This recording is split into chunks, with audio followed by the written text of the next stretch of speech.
That is crazy. But nah, you wouldn't want to be in San Francisco. The amount of injuries up there. I mean, hey, as a player, I wouldn't. I mean, you got good chances, but you get hurt. Get hurt. Uh, fantasy value from any of the free agency pickups or trades. The only one I feel like is going to be truly detrimental, and this is really to the starter, and that's because they actually found somebody to kind of what I would call vulturing the touchdowns on the goal line. Bijan Bijan Robinson. The Falcons just picked up Brian Robinson Jr. and he's more of a goal line back, so I just think that's going to vulture a lot of Bijan's goal line carries. Um, and that's a lot of touchdown production as far as fantasy value. Uh, Yeah. fantasy value pickups. Jalen Waddle.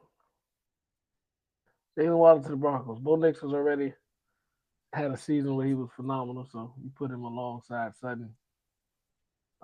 Yeah, I think Jalen Waddle can improve Bo Nix statistics fantasy football wise.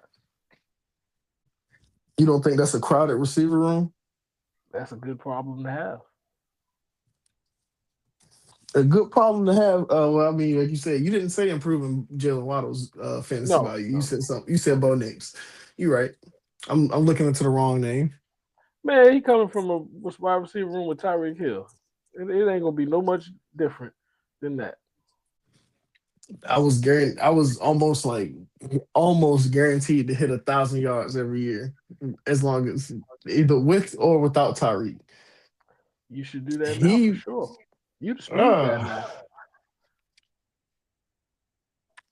them trusted hands. I'm pretty sure Bo Nix would honestly probably prefer the trusted hands that he believes in with Troy Franklin and Cortland Sutton before he really starts to just heave them downfield for Jalen Waddle. Jalen Waddle getting 1,000 this year. Welcome to Point Blank Period. Point Blank Period. Point blank period. Point blank period. Point Blank Period. No pressure. Can't have a baseball conversation without bringing up Otani. He's a great pitcher and a power hitter. Yo, this man's top five. I'm still taking today's NFL. I'm going with the 90s. None of them are better than Brady. This is your argument? No, what I'm saying is, who's MVP? Do they not matter no more? Like, everything you said before that point is irrelevant. Not how the NFL works, baby. We drafted your replacement already. So Whoa. I don't gotta talk to no peons. why not just come back and prove? This time you're really going off. Fireworks. Because we can't argue facts. What I told you when you got involved with this. This is Grown man really- business. Grown man business. Welcome to Point Blank Period Podcast, the best sports podcast, Point Blank Period. Today is episode 49. We're not in San Francisco anymore.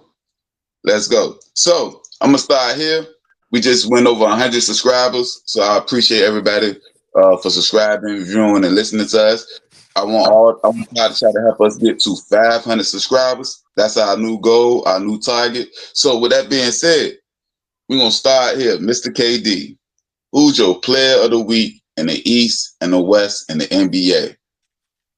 The Don, Yeah, who are you talking about? Luca. Ooh. That's 2 weeks in a row, Luca. 2 weeks in a row, Luca heating up, man. He is. But yeah, I'm right there with you. Luca was and is the player of the week. Coming away 4-0 that week. We'll talk about that later. The Lakers are definitely trending up once they got healthy and settled in.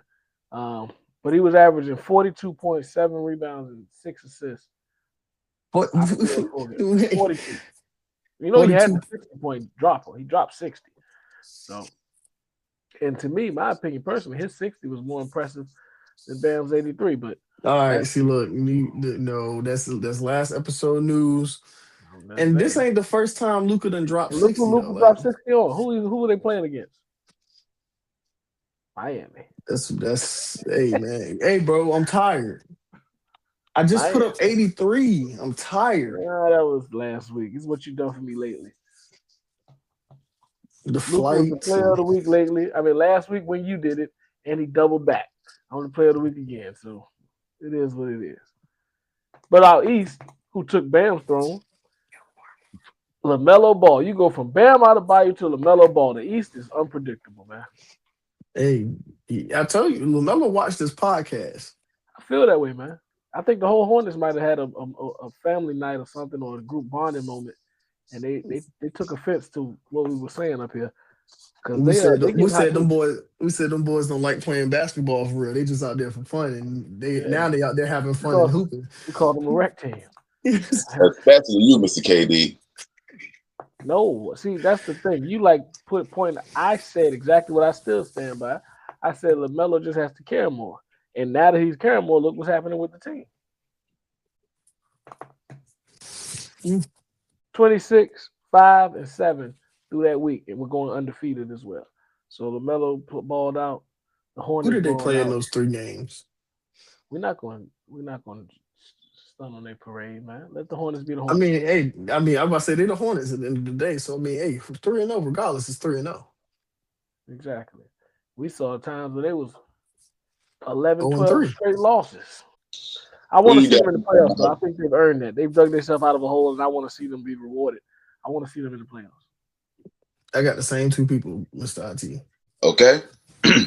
So we're gonna get to our next topic, which is our injury report / trade rumors. Your boy Carson Wentz re-signed back to Minnesota. So that means now Minnesota holds 3 top 10 draft pick quarterbacks, meaning all of them were picked in the top 10. What's your thoughts about this, Mr. Amari? Those are 3 beautiful losers. That sounds like you got 3 people. You got a top 10 pick that can't play. Went and got somebody's other top 10 pick that couldn't play for them no more. And then got one that they decided that they didn't even want him on the team no more because all he do is focus on video games. You know how driver spot we got to be with sports? When Carson Wentz is the headline? Yeah. Yeah, man. Or you know what? I ain't even gonna talk about him later. Literally not gonna talk about him later, but IT want me to. He know what I'm talking about. But you gotta leave that man alone. Who? I don't think you know who I'm talking about. Well, I thought it was back on college since that's your favorite quarterback. No. I did just kind of throw a jab, but I mean Carson Wentz adds experience to that room, I guess. So he got experience. Right. All right. Speaking of experience, Mr. Trent Williams, San Francisco will not pick up his $10 million option. What's your thoughts about this, Mr. Amari? I mean, I would pick up his option, but then again, I think they're gonna try to trade him. I mean, he definitely got some value if he's looking to play next year. So I feel like it's a good move if they do decide to trade him, capitalize off the value that he do got, even at his late age. But I would love to see what's the asking price for Trent Williams. Trent is still a high level left tackle in the league, so we respect him for the production. But at the same time, Trent is 38 years old. You have to understand that when you're looking from the business side of the table. So we don't know what they're not agreeing on or aligning with. Maybe he wants too much money. They're not ready to give a 40-year-old left tackle that much money. But we don't know what they're disagreeing on. Kyle Shanahan has confidence that they'll get it done. I believe they'll still get it done because I don't believe Trent wants to move and go to a whole nother team at this point in his career. I think he just wants to stay firm and get what he deserves, what he thinks he deserves. And maybe they misalign with that, or maybe it's the amount of years, the guaranteed money. We don't know what they're disagreeing on. So I can't really dive into it. But from outside looking in, I understand both sides. Trent and at the same time, from the business side of things, you are almost 40. So we have to take that into account with these negotiations as well. How about to ask you that, Mr. KD? What was the lineman I think he played with y'all? I think his name was Whitworth. I think Andrew Whitworth. Yeah, like he played with y'all, but then eventually he had to go somewhere. Yeah, but he can win a Super Bowl. Do you think Trent should try to follow that same path? Go somewhere like I know he left Washington and went to the San Fran. He did. But do you think San Fran is on a Super Bowl contending like in the next 1 or 2 years? If I've been that close to the dance each and every time, I'm always there. They've been always have a chance. About I want to talk about as they constituted right now. I They're don't the see why same they team. couldn't. They're the same team. They just added. They're They the just they same lost a thing, few basically. weapons. They All literally right, just brought so in Mike Evans, and they lost who? I'm speaking more as if This we is are my Trent point. Williams. You Do you comparing that think we should stay situation is with different. San Fran Because or should we look anywhere else to go? That's Witt was basically my not question. Witt was not I almost 40. I When we think missed the opportunity for Witt, he was still at a younger age where we fell short of nailing him down, and he went to a better opportunity because he still played for, I think, 3 or 4 more years with the Rams. So those situations are different. I think the heaviest thing in their argument is he's almost 40. That like we can't argue with the name.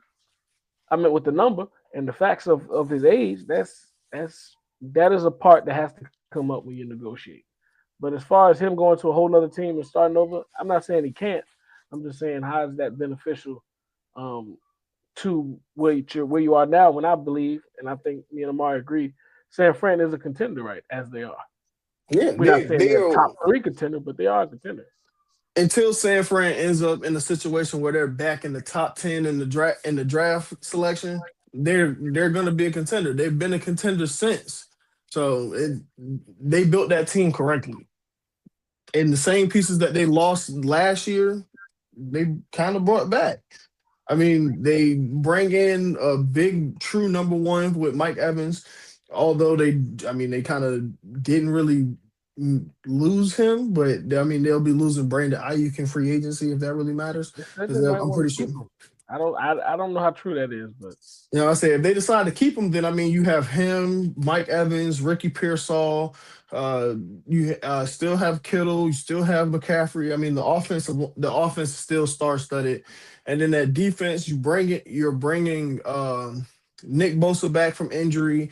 You'll be bringing in Dre Greenlaw to pair him back with Fred Warner once again. The defensive backs have been pretty stout up to who this they signed point. as coordinator? I forgot. It was a familiar face though. Who they signed as DC? Raheem Morris. Raheem Morris. Yeah. They brought him back. So everything is the I, same as it's always been in San Fran. Nothing has changed. They're still a contender just as they was last year, the year before, and the year before that. They're still the San Francisco 49ers. hey, They make Mr. good Mara, moves. as you They make make this good moves case and decisions. and you say all the pickups, especially on the defensive side, I'm leaning more and more with you and Mr.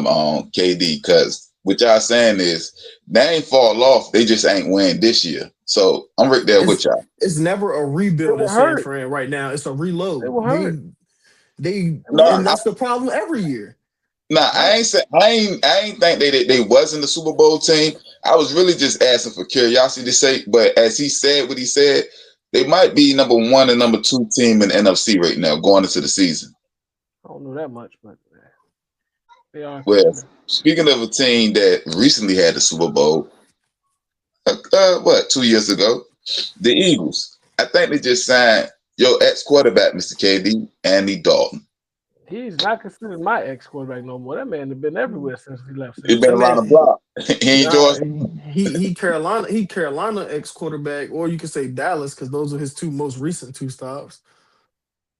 That man has been all over. The Red Rifle Respectively though. takes over Philadelphia. Respectively though. He is a very valued backup. So respectfully, he Like, is. Yeah. experience is one thing that I can't say Andy has. And it just seems like wherever he go, he end up starting some of these games. So I don't know if Yeah. I don't know what it is, but Oh, so he's You saying Jalen Hurts about to be trash for a few games, and then they're gonna throw Andy out I there don't for know if he's gonna be fun? trash or he might get a little nick up or whatever. But when Andy gets to the team, he plays. He has played in each of his for each team that he's had a tenure with. He plays. Hey, so but But hey, I mean, if you're judging the backups in the league, Andy is in that top 3, top 5 category. I just think this is kind of pending another move from Philadelphia. They've already been shopping their young backup Tanner McKee to QB needy team. So I think that just shows that there's probably going to be a more aggressive push to try to get him, try to get some type of value back for him. Since y'all want to talk about backup quarterbacks, you see who back in orange and black, right? Oh, No, you got Joe Shiesty and Joe Joe, Icy Hot. Joe, Joe is back. How do you feel about Joe playing flag football and taking them He don't need hits? to take no hit like that. You don't supposed to take hits in flag football. Joe, see, Joe just plays a certain way. Like whatever he's doing, you can just tell he's that breed. Like He's just having whatever he's fun. doing, it's full fledged 100% go. And that when you say your starting quarterback signed up for flag football, you be like, oh, okay. But then once you see him take a hit like he did, then you be like, all right, maybe we shouldn't have chosen this. But you're not gonna see that hit. 8 out of 10 times, you're not gonna see the hit like that in a flag football game. Not at all. Yeah. So I just wish we had maybe Orlando Brown or Marius Mims there to get a little physical after that play. And let Why them would you want understand. Orlando Brown there for him to get sacked? No, I don't need him to be He in would the have got game. sacked by ISO Speed. You've been throwing little slick ones too. I like this because we got a topic coming up. You always do that when I got some ammo in the gun. So keep going. Keep It's a going. family-friendly show. Don't be talking about guns. Question before we move to the next topic. Who is your quarterback for next season? Do you know yet? Will Howard. Okay. All right. If you say that 3 times straight, you'll believe it. Mohamed Diabate signs to the Titans. I think this really just gives them a chance to have some youth at off-ball linebacker, really getting a younger defense for Robert Saleh. And I think this unit is going to be nice. You have Cedric Gray, a rookie that you had last year who showed some real promise, and then you pair him up with Mohamed Diabate. You get some rotation, some young guys. Pretty sure you'll attack linebacker still in the draft. I mean, it could be a pretty stellar unit depending on how they move forward. Good pickup for Tennessee. Mr. Omar, before I get to the next part, which is our retirement section, do you have any more free agency news? I dropped it earlier with Brian Robinson signing to the Atlanta Falcons. Sidney Brown was also traded from Philadelphia to the Atlanta Falcons, but that'll be the end of all of my free agency news. Did you tell him about Joe Flacco? Joe Icy Hot has signed back to Cincinnati. I know a team in the North that could use a Joe Flacco right about now. Yeah, the Cincinnati Bengals. Because their quarterback gets hurt like 2 pieces of sandpaper. Somebody needs a starter. Man, the Cleveland Browns. You're right. So, in retirement news, he was a starter last year. That's crazy. So, in retirement news, we have T.Y. Hilton, DJ Clark, Logan Wilson, and Big Play Shea. All hanging up their cleats. First off, DJ Chark and Big Play Slay. Chark, like shark, but Chark. Yeah. I must have wrote it wrong. I sure wrote this Clark. Okay. Yes, Chark.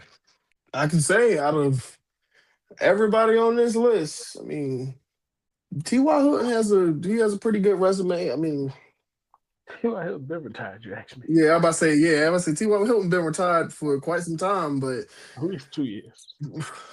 2 years. No, because I think he was on the team 3 years ago, to be honest. I can't remember who he was on Dallas. He was on Dallas, like, I want to say that was his last stop. Yeah, I think. And I want to say that was in like probably 21. Really? I wasn't that far, was it? That's COVID. It was that far? Look it up, IT. I want to say it was 21. Nah, he was on Dallas. I want to say 23 he was on the team. Nah. I can't guarantee he played. I believe he was on the team in 23. If he was on the team, he was on the practice squad, and I can't see that for T.Y. Hilton. Why not? I genuinely think once you were at that type of peak in your career as a starter, I don't think you would want to take the chance at being a backup. Or not a backup, but on the practice squad. Like with Dalvin Cook. Like if I was him, once I got to the point where it was like I was just bouncing from practice squad to practice squad, I'm retiring. No. Sometimes you still want that. You got that itch. You still want to play. And also, more importantly, that bag's still coming in. You'd say so. DJ Chark, mostly known for his. Hold on 1 second. Okay. T.Y. Hilton last played 3 games for the Dallas Cowboys in 2022. Okay. I was close. Right all right. He was right in the middle. 23, 21. It was 22. Okay. You know what? I think he caught like 3 passes or something like that too. I think I remember one of the games he played in. He had an excellent good reception. But on to DJ Chark, one-time Pro Bowler.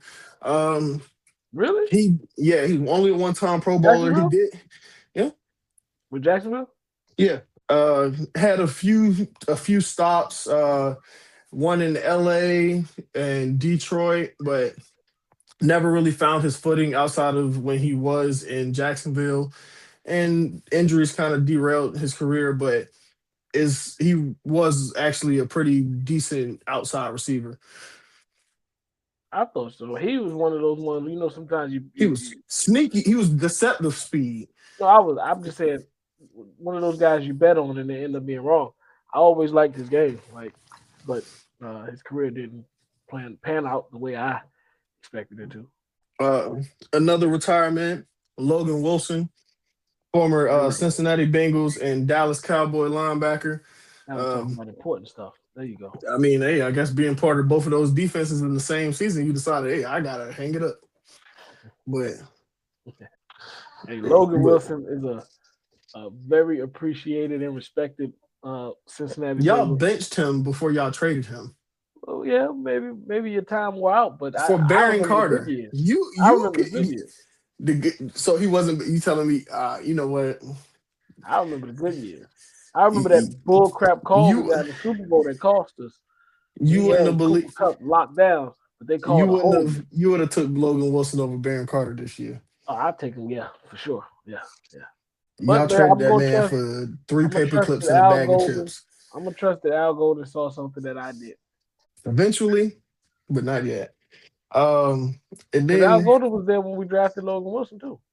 yeah, we got two more retirements here. One of them being Darius Slay, drafted by the Detroit Lions, 28 career interceptions. Um, One-time Super Bowl winner. He's one-time All Pro. I believe he was an eight-time Pro Bowler. Uh, like I said, very illustrious career. Being that he played in two Super Bowls, won one. He actually got to escape that Detroit mud hole and actually reached the top at one point in his career, um, giving him something to look back on in his long time. But Darius Slay, one of the better corners of the 2010s. Yeah, big play Slay. I'm not gonna go too long or too far on praising him or stating his accolades, but he was recognized during his for the majority of his tenure. In the latter years, I think he was looked at less uh, than people like us know him for when he was in his prime and when he was respected. Uh, but yeah, for his totality of his career, yeah, he was very solid. But towards the ending years, it was a little bit iffy. Yeah, trust me. Both of Um, you saying solid. How close to a Hall of Famer is he, or is he a Hall of Famer? And just as a quick thought process. I need the numbers. So I guess yeah, he's close enough that I need the numbers to say yes or I no. know, I know, guarantee he has 28 career picks, but I can't necessarily tell you like the pass deflections and everything. But Yeah, I need the numbers. So he is yeah, in the let's see. argument, but I need the numbers. Yeah. Last retirement, which we've actually had a segment about him not too long ago. Um, All time, I believe he's the all time leading tackler for the Tampa Bay Buccaneers, Levante David. Wow, yeah, that was the one that surprised me a little bit. Um, one time Pro Bowler, one time All Pro, one time Super Bowler, Super Bowl champion. One of the most underrated linebackers um, of the 2010s, 2020s, in my opinion.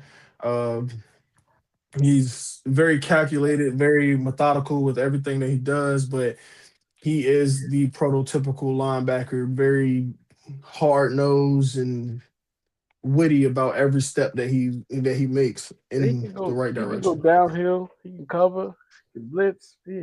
He's very versatile. Even though his specialty was as a field general, but he was able to do mostly anything you asked of him.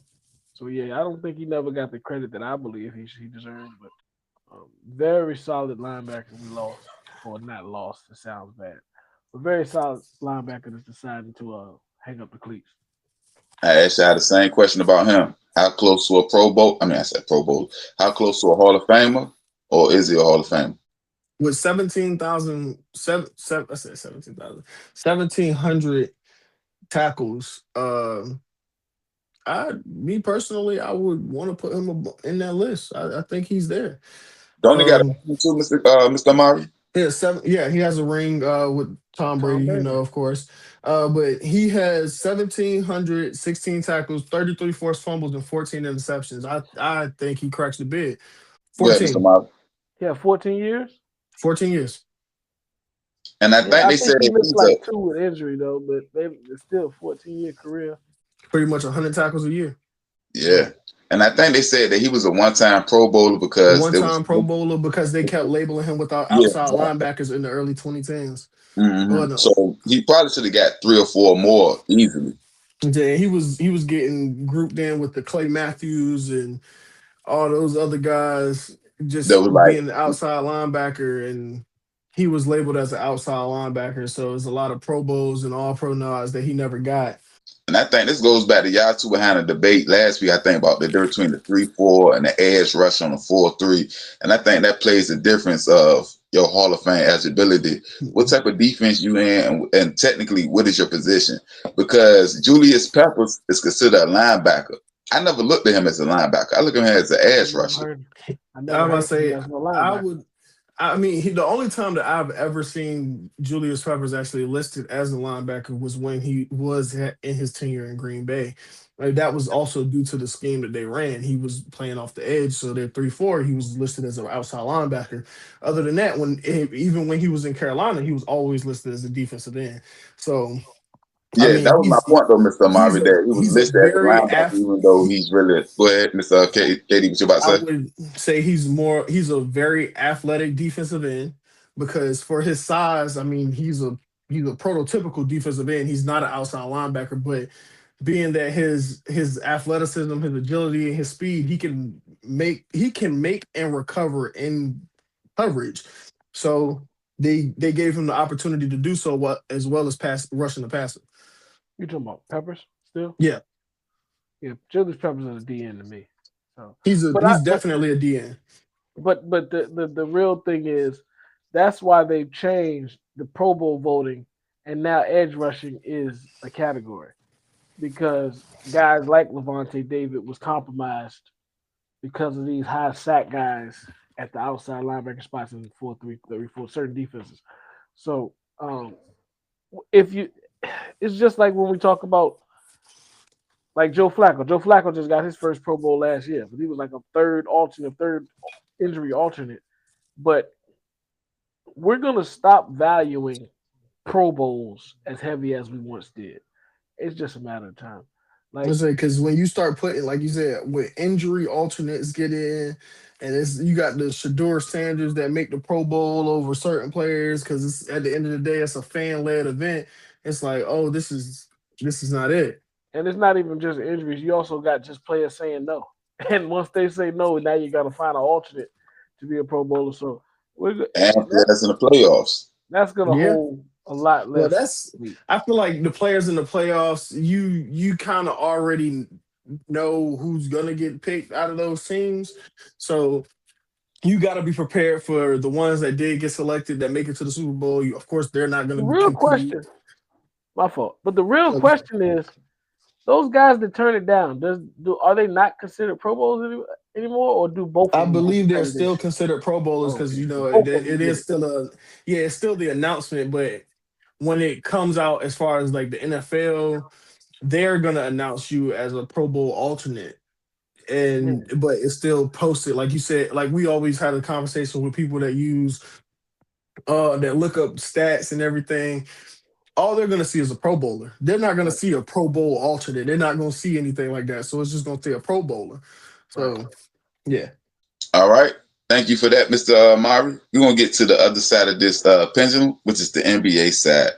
Cade Cunningham, I believe he's going to be the first casualty of this new 65-game rule. He's out now with a collapsed lung, and I believe Detroit only have 9 games left to play, and he only played in 61 games. He needs 4 more to be eligible. So I'm saying all that to ask you, what's your thoughts about all of this, Mr. KD?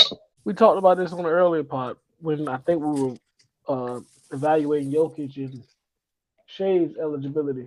Um, they're going to switch the rule because when they put it in place, it was not put in place for these type situations. Yeah, it was put in place for Joel Embiid. They hated Yeah. Embiid and they hated Kawhi for getting close to these I don't know awards. if they hated him.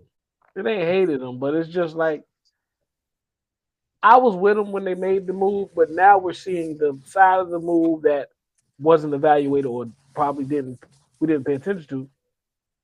Is what about these very capable and very qualified guys just actually getting hurt? We're not talking about load management. We're talking about them actually getting hurt. So in the effort to prevent load management, we compromised actual injuries. So they're gonna fix it. I think they'll fix it in the off season. But yeah, like Cade will be the first one to come victim to it, even though it's not going to be looked at as total robbery because even with how it stands, Cade was probably fourth, maybe fifth in MVP votes. But Mr. KD, and that I'm about to ask you that if you had to do your MVP votes right now, do you have them in the top 5? That still matters. You go to a person on Basketball Reference page, they'll say number 6 is the MVP vote, and number 5, whatever. You're looking But at the wrong secondly, page. You're looking at the wrong page. All I care about, all the did you win the MVP or not? I know you had a great year sometimes. Did you win it or not? This takes your all NBA teams away from you also. That's a different thing. So you can't tell me he wasn't going to be number 1, 2, or 3 all NBA as the point guard. No, I could argue it. You think with this year that he wasn't going to be on the all NBA team as a guard? Huh? You think with the year he had right now, without the injury, that he wasn't going to be a all NBA team, not either team 1, team 2, or team 3? I'm not saying that. He would have been all NBA. But I'm saying you were saying like you said point guard in the top 3. I don't think he's when we say top 3, you're still talking about Shea first, Luka first, and then you can throw some names. But I'm not going to get point guard, but I don't even know if they do it because just like we were just talking about with the program, I just think they do ball. Yeah, so I don't even know if they do point guards, but I'm saying he's a top 6. If he's doing all NBA rosters right now, he's gonna make at least the second team all NBA. For the most part, yeah. Yeah, but I'm saying, but now he won't be eligible for that. That's what I'm saying. I agree with you. He's gonna be the first victim of it, but they'll fix it. The thing is, that's been the cardinal rule since in all sports. Injuries, you can't account for them. So injuries rob you. Like you think the rule robs you, and I can agree with you in this case, but the injury is really what robs you, and that's just what comes with the game. So with that being said, Mr. KD, I got to ask you this question because I think last week or the week before we did our Western Conference picks and stuff, Eastern Conference picks, and I had Detroit as in my top 2. Now without them, I tell you after your answer how I feel about them now. But how far do you think? Because no matter what, he's coming back from a collapse lung. Even if he come back game 1 in the playoffs, how effective would Detroit be now but after this injury? Well, even when we did that specific topic you're talking about, they won in my final 2. So I still don't see them as a final 2, especially now. But I still will put them in the top 4 as far as contenders, as long as they can get them back at some point. But I still, like I said, I had multiple teams over them personally as far as what they can accomplish this year. What it really robs them of is the hype of everything running through Detroit in the playoffs. Now that's the part that they really are robbed of, so to say, or they earned and won't reap the benefits of. They should be the number 1 seed headed into the playoffs because of the season that they put together. But most likely, I don't believe they'll hold on to that. They can, but I don't believe they'll hold on to that. And that's what they're going to get robbed of.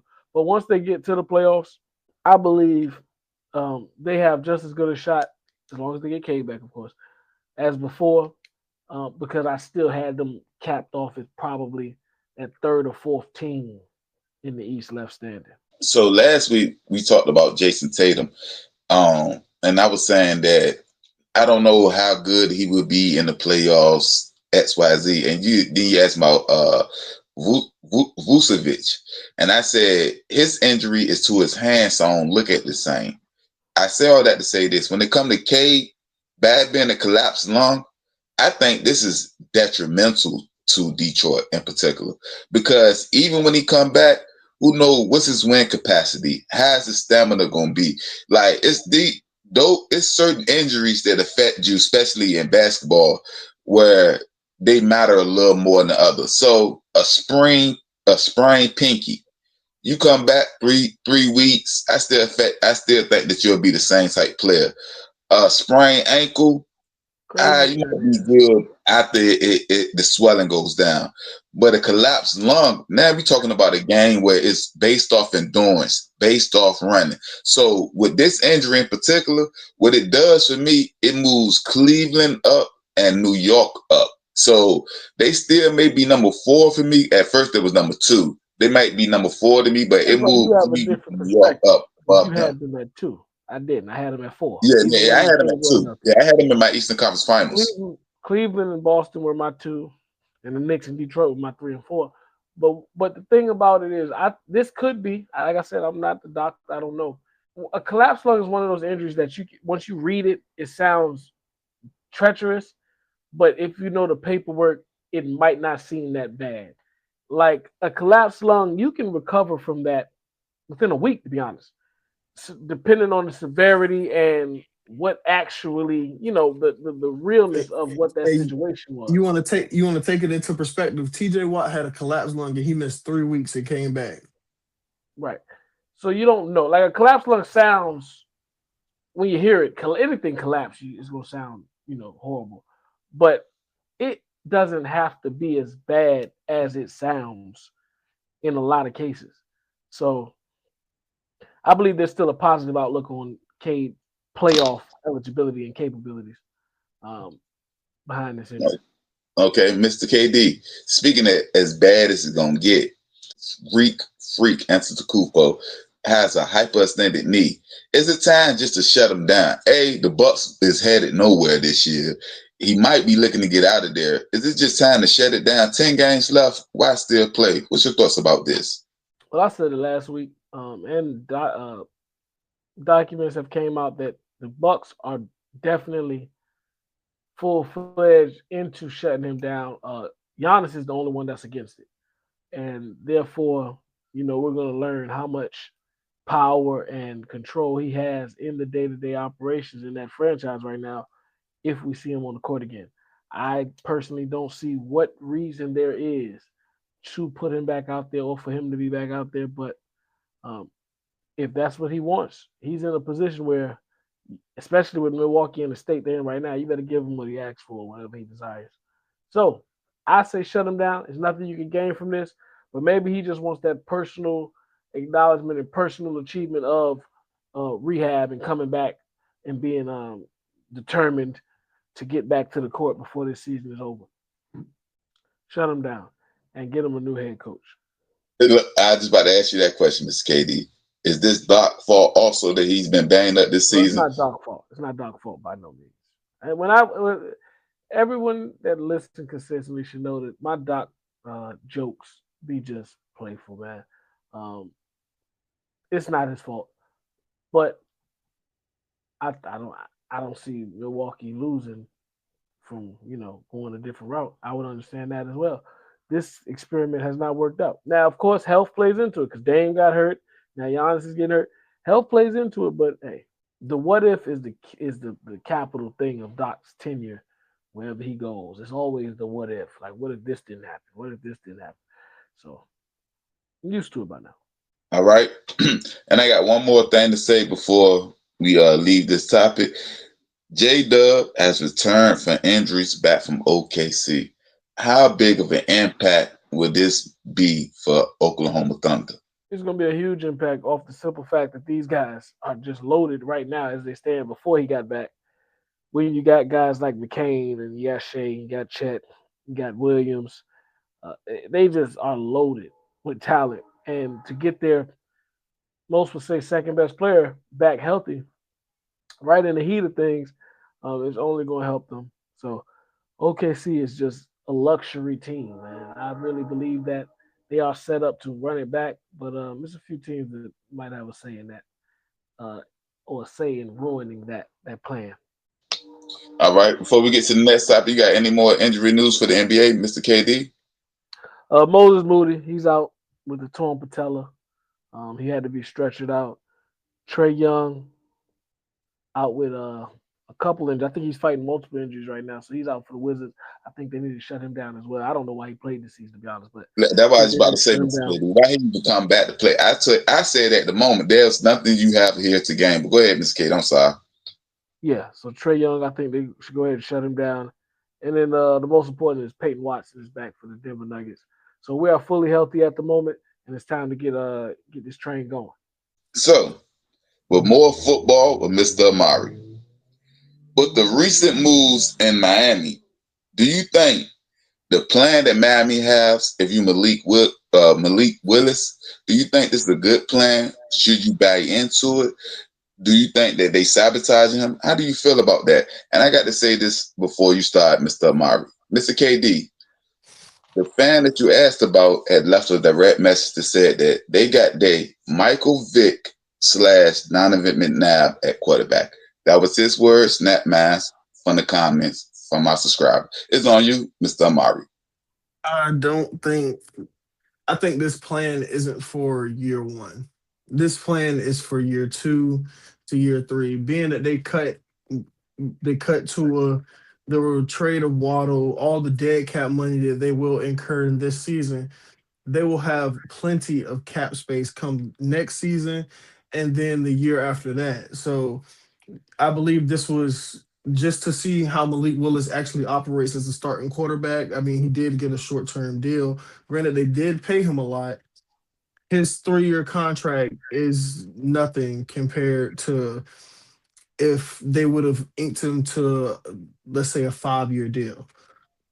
But if he can operate as in under good conditions as a quarterback for 17 games, if Lord forbid more, uh, then he'll ink himself to another deal, and I'm pretty sure they'll try to truly build a team around him. But if this year happens to go very poorly, then I'm pretty sure they'll still keep him under contract because I'm pretty sure they would have at that point learned from their transgressions with Tua, and then they will just kind of draft. They will draft somebody because they'll end up in the early rounds of the draft. I'm right there with you. I'll even go a step further. They can't do nothing this year. As far as that dead cap they have on the books and how much they've tied into all these players that's not even there anymore, excuse me, Miami financially can't be competitive this year. So their best bet is to tie into a whole bunch of rookies and a whole bunch of draft picks. And like you said, look forward to year two and year three in these rookies deals. Malik Willis he was the guy that we believed in at the opportunity. We went to get him. And we believe within the 3-year window that we have with him, hopefully we can see something like you said that can give us the confidence to re-up. But with the Dolphins owning 7 picks in the first 3 rounds of this draft, out of their total 11 picks, they have an opportunity to reset the market as far as their financial stability and situation, and hopefully within, like you said, that 3-year window, because this year's sacrifice. I don't care how you look at it. This year's sacrifice.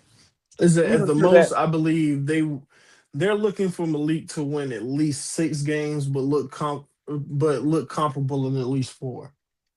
yeah, they're looking for the impossible almost. It's like you gave a 3-year contract to a man that has I believe a total of 7 or 12 career starts.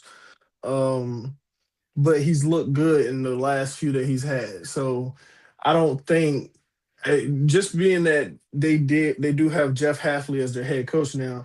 I and he does kind of have a little bit of history with Malik when he was in Green Bay. I think that's why he pretty much gave him the chance because he's seen what Malik has been capable of in his shot and the chances that he had got in Green Bay. So I just think you took the person with the highest upside because you're not in position to get a high caliber quarterback this year. And this is pretty much a weak quarterback class in general. I haven't said this, and this is to the delusional fan that you were mentioning. They got the Vic or whatever you said that was just Vic total and Donovan nonsense. McNabb. But I'm glad that you believe that. But here's a surprise for you. This was good business by the Dolphins. All the moves they made in this offseason, even that heavy dead cap hit they got, once they made that decision, all the other moves they made around it, this is good business. You are closing the gap or being bad. You're limiting it to 2 to 3 years when it could have been a 5 to 7 year drought. So it was good business to be ahead of it. Understand that I can sacrifice a year if I can gain two. So I'm behind Miami's decision making, and I'm behind the Malik Willis uh, decision and selection. I'm not with you on that, Michael Vick, Donovan. I'm not with you on that, but I do like Malik Willis as a franchise quarterback for you guys as well. If I'm weighing the options. Before I get to the next topic, Mr. KD and Mr. Murray, I think they're listening to the podcast. I think they did exactly what we said. They blew it up and they burned it down. And I think that Malik Willis is going to be the person that's going to rebuild it back up. So they think. So that's what they believe. With that being said, Mr. Amari, we're going to do a redraft for last year's draft. Only the top 10. I'm going to start with you. Redrafting last year. Well, to redraft last year, I actually drafted with the original draft order. So if you do have the original draft order, that would actually help. But if you didn't know, Cleveland traded the second overall pick to Jacksonville, which ultimately was Travis Hunter. But the first overall pick stayed the same. We still had Cam Moore, but the second overall pick changed, which is pretty different. I had Cleveland actually taking Jackson Dart second overall.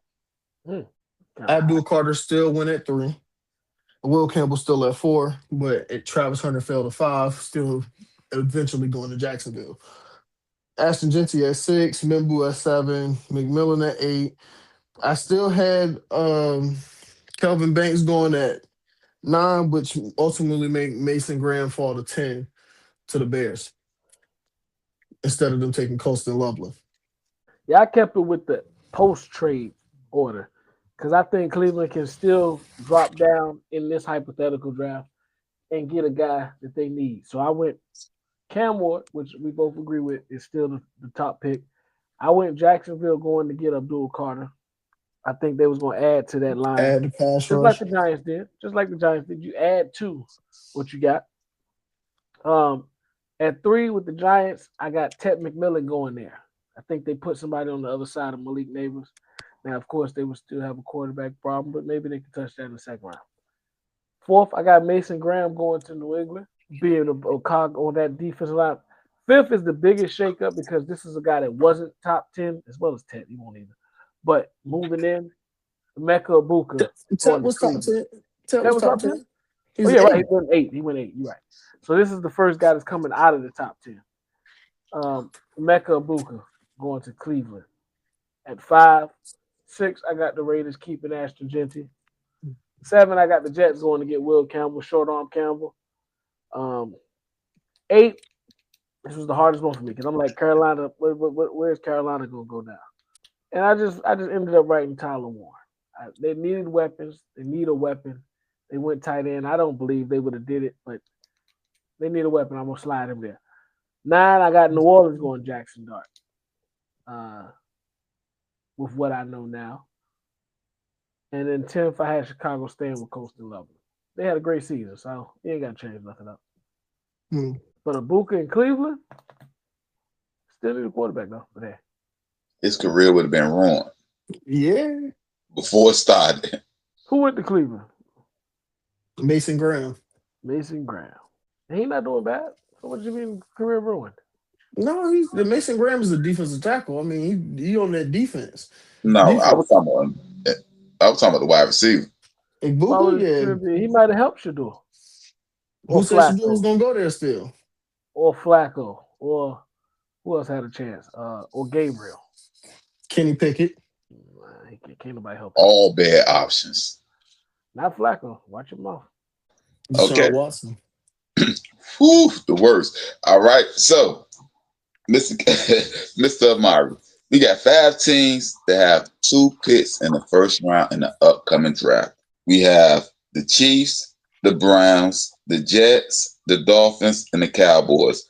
All have 2 picks in the first round. I just want to know, what do you think each team need? And give me 2 if you got, or just 1 for each team. It's on you, Mr. Amari. I think the Jets really need to worry about defensive line and QB. Although they did just sign Geno Smith to a contract. I don't think Geno is ultimately the answer. He is in the later end of his years in the league, so I think they do need to bring in a breath of fresh air as far as the quarterback. Cleveland, they defensive back and offensive line. I mean, they traded and signed a bunch of offensive linemen this year, but I think you need to draft, especially highly, an offensive lineman that can start outright or somebody that can at least be a project with great upside. As far as the defensive back, I mean Denzel Ward is the cornerstone of that defense as well as Miles Garrett, but they need to put somebody that's locked down on the other side to really shore up this defense. I hate to see it, but I think this is what Cleveland really needs. Miami, they need wide receiver, D line. With the Malik Willis signing, they need to put some weapons around him. As far as the defense, they suck up front. They had a Pro Bowl linebacker in Jordan Brooks. I think they can run it back next year. They need to also bring in some defensive backs, but I don't necessarily think that's their first need. You get a pass rush up front, the defensive backs can kind of cover up. The Cowboys need DBs and D line. Simple as that. They need a pass rush and they need the corners on the back end. The Chiefs, they addressed the running back situation in free agency, so I believe they need to address the D line and the defensive back situation. Inking Travis Kelsey to this 3-year deal, I think really figured out for a short term time the tight end situation, but it'll be all said and done maybe in the later rounds of the draft, but or even the year afterwards. We on the same page for most of them. With the Jets, I missed what you said with your Jets take. What you had the Jets needing? Everything, right? I mean, Um, just, ultimately, now I they mean, did if get on defense. you Yeah, want the top 2 or you want the top 5, top 2, just top 2. What did you say? I had wide receiver and DB. Okay, well, yeah, I had wide receiver and quarterback. You I, bet. I did have I did have quarterback as a primary need, but I mean they do have Geno. I mean he's not the long term solution, but he's there. Get somebody in there. Browns, I had wide receiver and O line. I think I believe in their defense. They got to get some talent or add talent on the other side. And the crazy thing is, the Browns, for the most part, before this year, had one of the top O lines in the league. So I don't know what went wrong. I don't know what happened. Everybody became a free agent besides Dewan Jones. Mm. Joe Batonio still there though, ain't he? No, Wow, where he at? I believe he walked in free agency. Mm. I'm not exactly sure what his landing spot is. Okay, so yeah, I got wide receiver O line for them. Dolphins, I'm with you on that cornerback situation, but I think they got to get somebody uh, as a receiver. They need some, like you said, weapons. So we right there. Cowboys, I'm with you. They need an edge rusher, but I also said on the other side they need a running back. They need to shore that position down. They've been doing this committee thing and hit here, hit there. Go get a guy on a rookie contract that you can really commit to for 3 years minimum. And to answer your Joel Batonio question, he is still currently with the Browns, but they say he's weighing retirement. Yeah, I would too. It's Cleveland. Yeah, And then Joe Thomas type. With the Chiefs, I said an edge. I think we agreed on that. I think we agreed on both because I said an edge. No, we both I said D D-back. line in general. Yeah, we both I said D D-back. line and defensive back. Yeah, I said they need a cornerback, but I also believe they need an edge. So yeah, we But and even more so to the Chiefs need a defensive back. I mean, if they decided they don't want to go into the draft with it, they can sign a proven vet that's been there before. L'Jarius Sneed is a free agent. You can have a reunion with him as well as Tyreek Hill in free agency. And run the whole old team back. Just bring the team back. You can literally run it back. Run it all back with Justin Fields at the helm. Actually, yeah, that's the crazy part. You gonna have the only thing is Justin Fields is at the helm. Run it back, Andy. All right. The last thing we're gonna get to before we get out of this segment, Lamar Jackson has now added boxing to his off-season regimen. What's your thoughts about this? Effective, ineffective? What's your overall thoughts? It's a great way to stay in shape. Good hobby.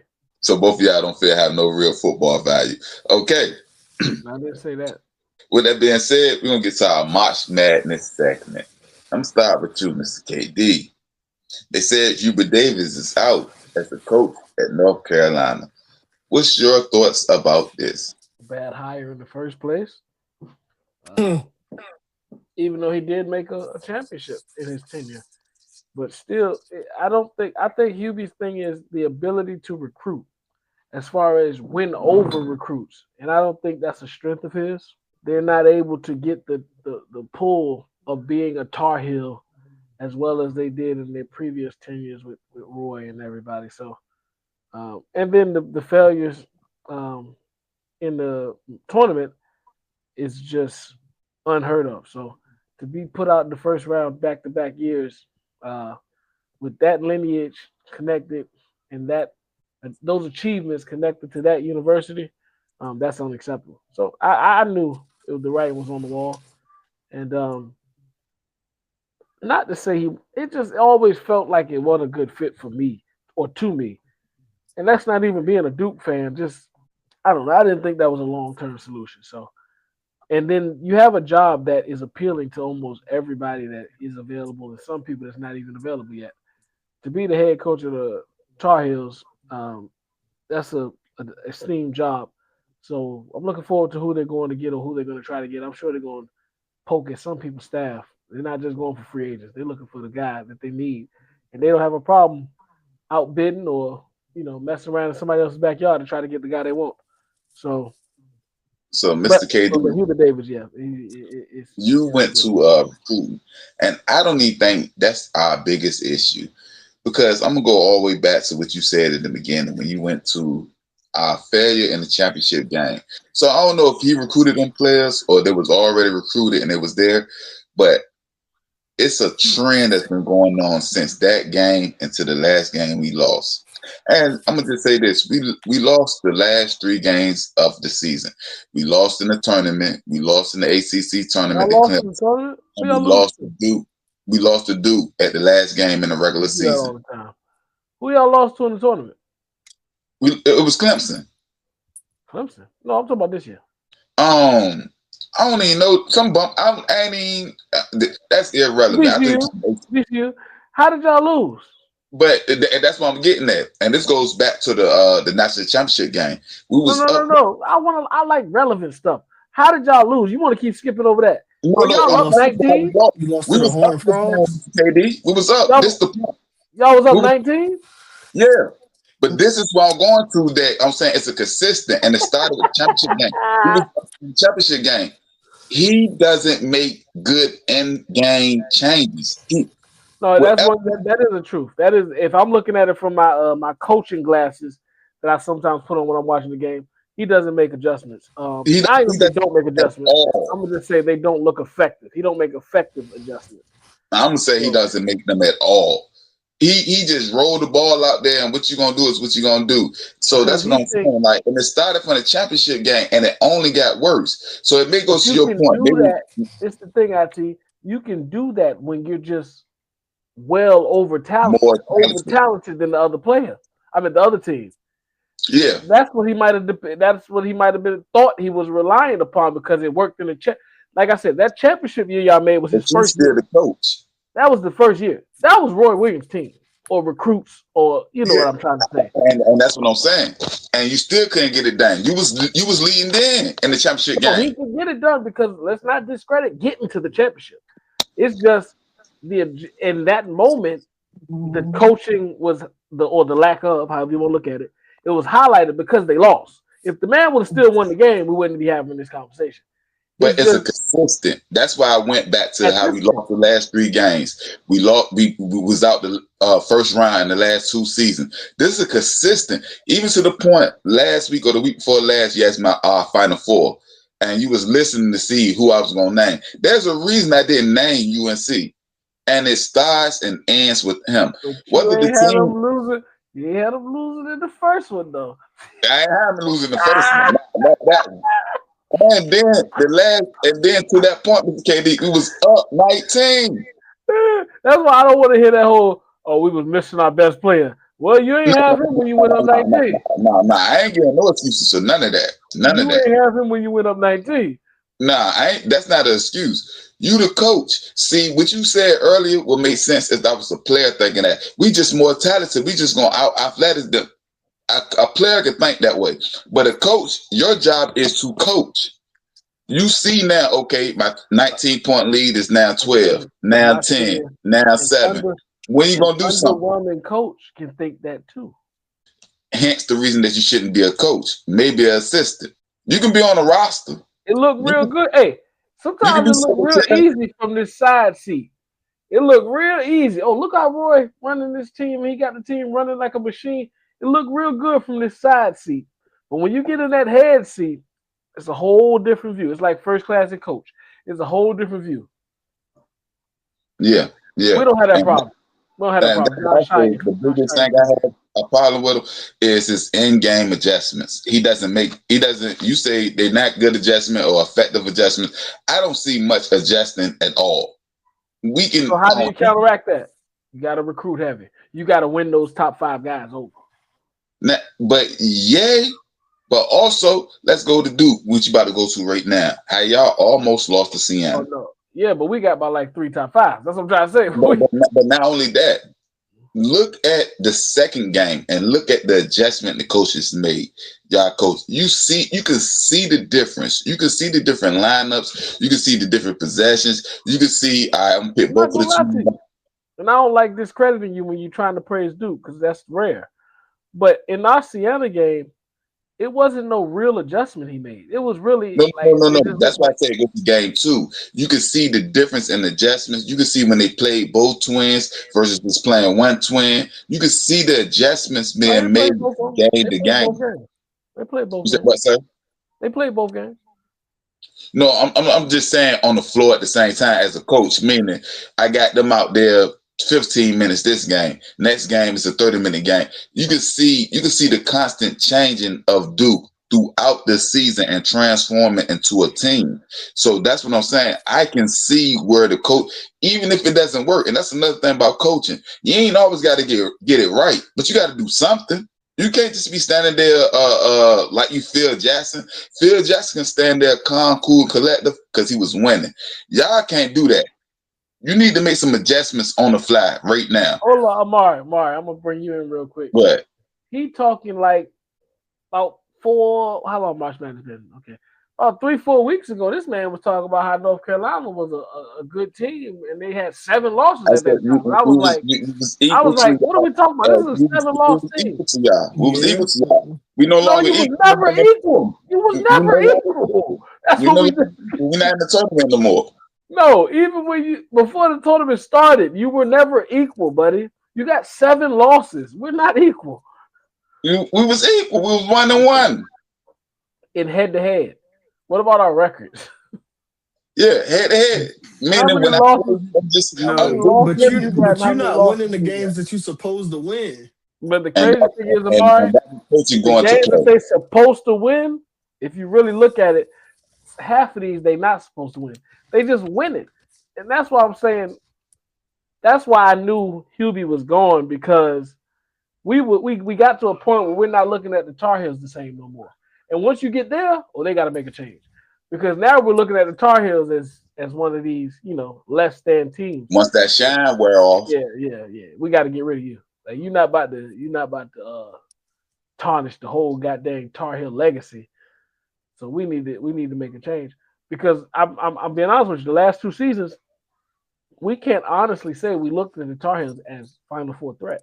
And that is a problem for the Tar Heel, organization. So yeah, I knew Hubie was. And I'm gonna say that honestly, because I didn't even pick them as one of my Final Four, which we're gonna speak about in a second. I didn't even have them as a Final Four. That's my team. So I agree with you wholeheartedly. But with that being said, like I said, y'all got pushed by Siena, Duke, that is. Then How what? many more games do you think y'all can win? 'Cause I don't see y'all as a Final Four team. Also, I think your coach is better than my coach with in-game adjustments, but I don't see y'all as a Final Four team. How many more games you in the Sweet 16 right now do you think you can win? Our next test is our biggest test. First off, before we go there, I've been talking about this about 2 weeks now. I truly don't understand how you can be the number one overall seed and end up in the toughest bracket out of all the brackets in March Madness. I don't know how that works. I don't know the ideology behind it, but it's no way we got a bracket that consists of Kansas, St. John, UConn, TCU. Like, what are we doing here? Like, I thought if you're the top seed, you're supposed to have a lighter route, but that's here nor there. That's a debate for a whole nother topic after we win the championship. But I mean, they want you. They just want you to prove that you're that good. why us? We the top dogs. Let them little guys prove it. North Carolina couldn't even prove it. Why are you putting it on us? Hey, no reckless shot would be fair on this Shout podcast. out That's VCU. no need for that. Shout out VCU. That's what I should have started with. VCU. Shout out Richmond. Yeah, let's go. But yeah, we in the toughest bracket. But I believe our next challenge is our biggest challenge. If we can get past St. John's, which I believe we will, because the size, they got a way of speeding you up. But I believe our size, if we use it right, can win us the game. And I need Cam to stop waiting to like 8 minutes in the second half. I need Cam to be dominant in the paint from go, especially against this team. But yeah, St. John's is our toughest comp, I think, left personally for me. If we can get past them, I think we go into the Final Four. Well, I'm gonna say this, Mr. Amari. I think they got one more game in them, and I think y'all can beat St. John's. I truly do, and I think that's where the Bucks stop. One more win. So what you think? UConn gonna beat us? Who you say gonna beat us then? Who gonna stop us from being the Final Four? Yeah, well, UConn's looking like a baby dynasty, but that's a whole nother. I think he got the most victories in the last 2 years, or something like that. They coach that is, but the last 4 years. We really want to talk about that. See, when you talk about topics that we need to talk about, that's what we need to talk about. The fact that UConn women's and men's are just running freaking basketball, that needs to be spoken about. Yeah, they always do though. Yeah. No, not the men's. The men's just picked up. Girl. You know Gino. Gino been doing his thing forever. Yeah, but Dan Hurley and his run right now, the fact how UConn has a stranglehold on basketball, that needs to be talked about.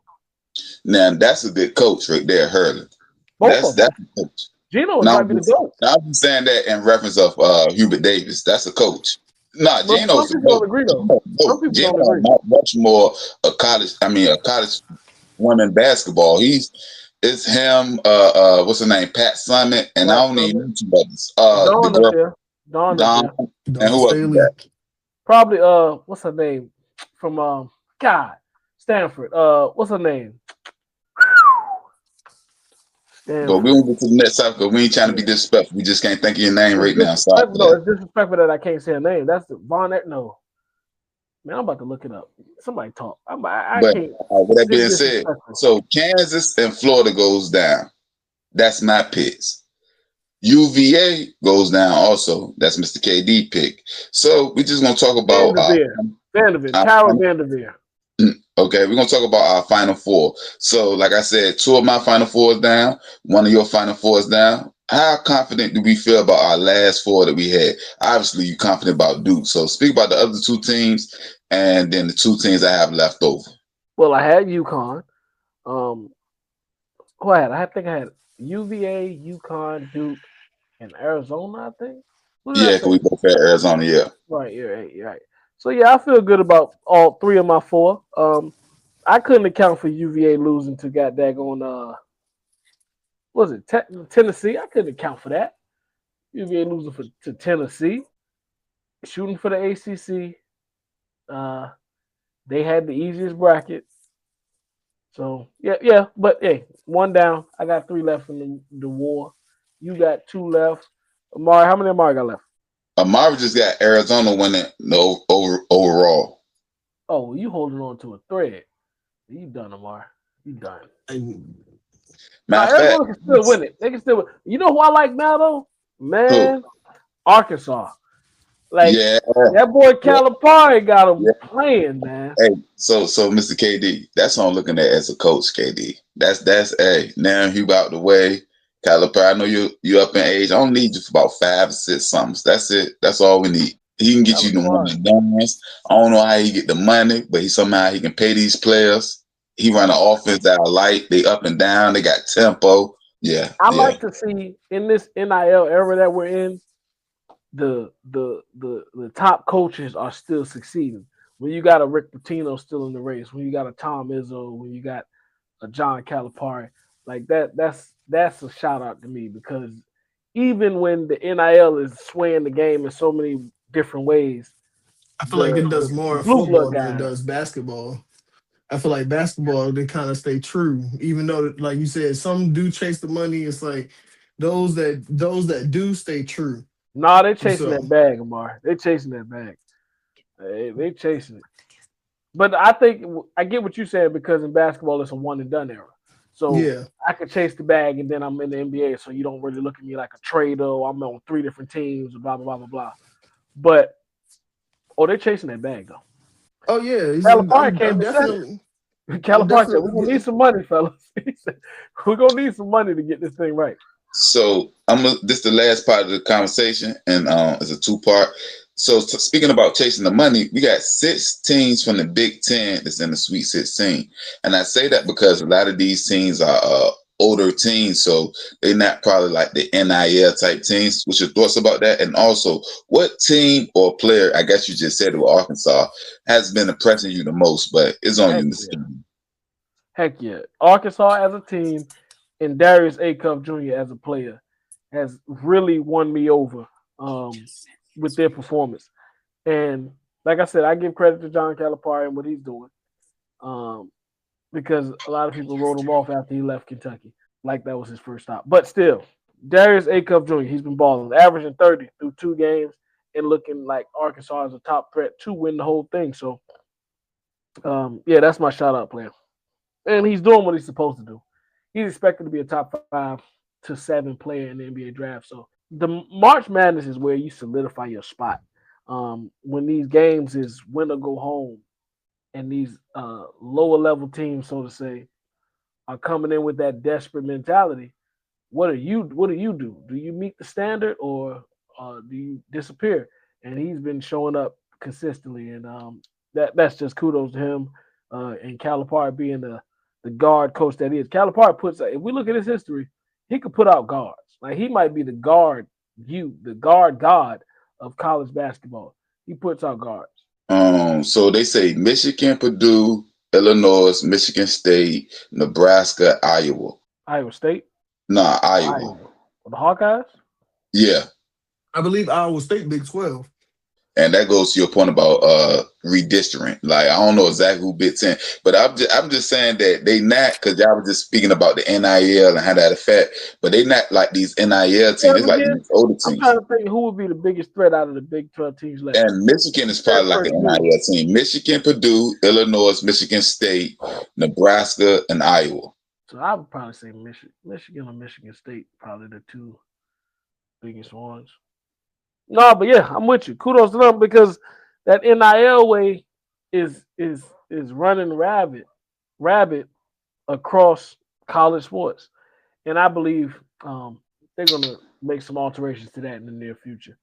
But hey, shout out to them. But I do agree with Amari. Basketball side, it's a little easier to navigate around that NIL. A little easier, because if we're talking about the high name guys, they only here for 1 year. Wherever they choose, they only here for 1 year. So they're not really in that transfer portal moving around, going here to here to here to here. So I get that. But no disrespect. Shout out to them. You said they got 6 out of 16. I don't think none of them are top threats to winning the whole thing. So yeah, so Michigan is who I have in my Final Four. So I got them in the Final Four. And I ultimately, I'd say I got one on a future pod, but long story short, I think Duke, out of the Big Ten. Duke, go ahead. You got Duke winning? No, I don't have Duke in my Final Four. No, I don't. No. But ultimately, what I'm saying is, I think Michigan, out of that Big Ten, they're the most dominant team. and they might be led by NIL money. So all the things we said, it may be all for moot because they still might end up being like an NIL team that end up Michigan representing definitely the is a team. money team. But I thought you were saying as far as them as the top threat. And I don't really, they not, the separation between them, Michigan State, and Purdue, it's not that big of a separation for me to be like, oh, they just got more money. That's why they winning. So Michigan State got Tom Izzo. Tom Izzo might be heavier than any amount of money you throw in your roster. All right, Mr. Amari, Duke for it all. you said what, sir? Duke for it all. I feel you on that.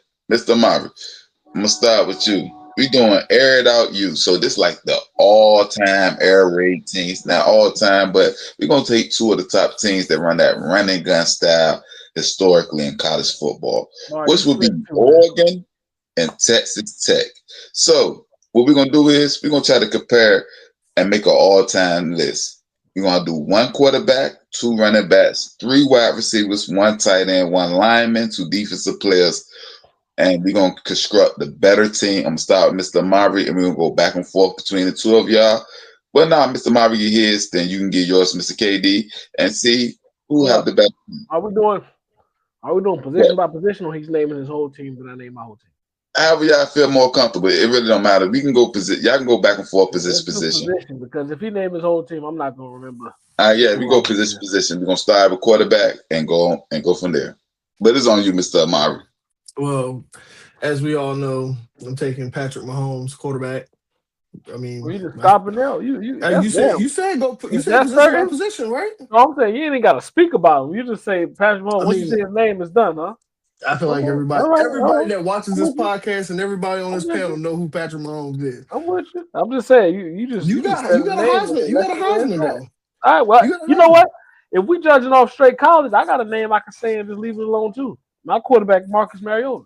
Like I said, you got a Heisman. You got a Heisman. You can do that. We'll leave it there. Running back. You got Todd. What is it? Todd. I don't want to mess this man's name up. Todd Brooks. He was nice. He won't Kenyon Barner nice though. Yeah. That's my running back, Kenyon Barner. Yeah. And then my second running back, if we're doing the snake draft way or whatever we're talking about, Royce Freeman. Royce was nice. Talking college, man. You said the specifics was we talking about college production. You're right. I got James Gray as my second running back. But honorable mention, LeGarrette Blount. I like that's the name I was looking for. He's violent. I like it. Yeah, it's give him one. Just give him one. But since talking about actually speaking of, give him one. Most famously in the NFL, he was definitely given the key to leave them left and right. He was Michael Crabtree. One of the he was a dog. Troy Franklin.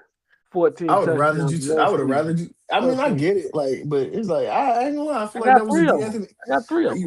You're right. You got a whole receiving core. You're right. I got three of them. Wes Welker. Wes Welker played for Texas Tech? Yeah.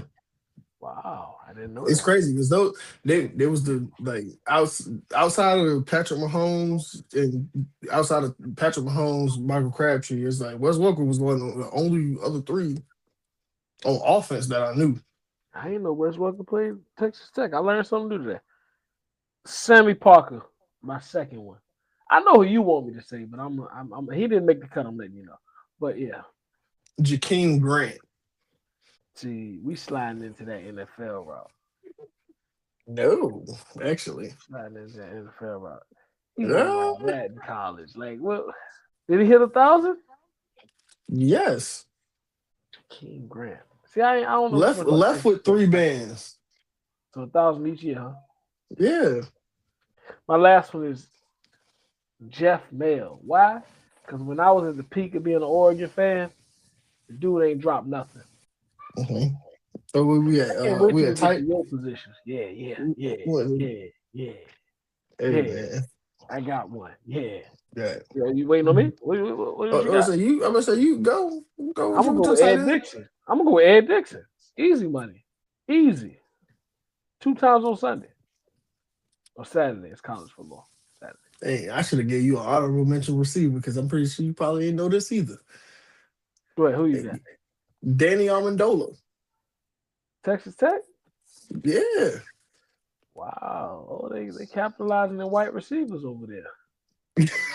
I see Okay. your work. I see your work. But Patriots receivers. Patriots receivers. White yeah, I was Patriot. Sound like the same thing to me. white Patriots sound the same. This man is Sound like a crazy. synonym to me. This is crazy. Get him out. Um, at tight end, I got Jason Morrow. Oh yeah, he ain't holding no weight to that Dixon. Hey man, come on, dog. We He ain't ain't worry holding about no that. weight to that Dixon.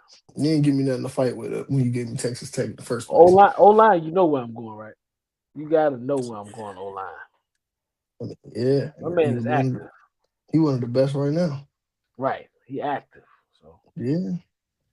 who your O line? Terrence Steele. He's active. You still got to see your old lineman to Miss KD. It's a broadcast. Penny Go ahead. You know who. Name. You know Nate who. Sewell. We got one offensive lineman. Dog.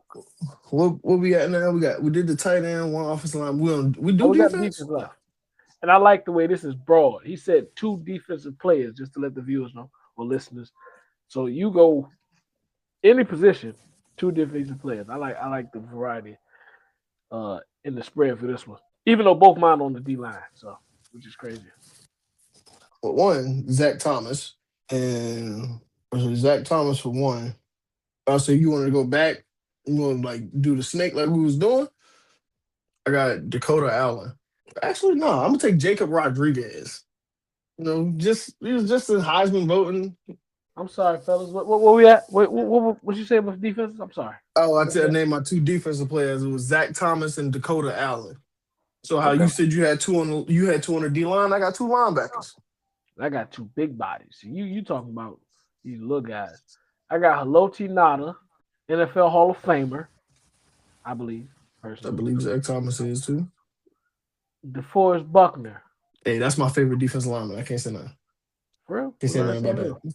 Indy. He was the one that made me want to was that guy. I was like, yeah, he was. Hold up, we need clarification. What position you claiming, man? Because you be going tight end DN. What do you claim? I've played both. So what do you claim? I don't care what you played both. What do you claim if I tell you one position? If you was to tell me I played defensive line in college, yes. So you going DN? Yes. Okay, I'm gonna stop tying all these tight ends to you then. Even though I do my study. Favorite. Yeah. I do my study on tight ends, yes. I feel like they are tight ends and offensive line, unsung heroes. So that Ed Dixon pick was valid, right? Yeah. College wise. Yeah. Very much. Jason Morrow was okay. It's not. But if we get to the point that if he would have gave me Florida, I didn't pick the question. Hey. Nah. You're right. They're gonna be on the future pod. And I want everybody that's listening, who should Florida go against? So this for the comment section. Florida versus who? For the Georgia. I guess I say Florida and Georgia. Gotta go Georgia. It's already settled. But with that being said, I need y'all also to say who had the better team, Mr. KD or Mr. Amari. But with that being said, we're gonna get to our road to the WrestleMania, Mr. Amari. Drew McIntyre versus Jacob Fatu. Their storyline, is this better than the Cody Rhodes storyline? And what you think about it in particular? It's on you, Mr. Amari. I love it.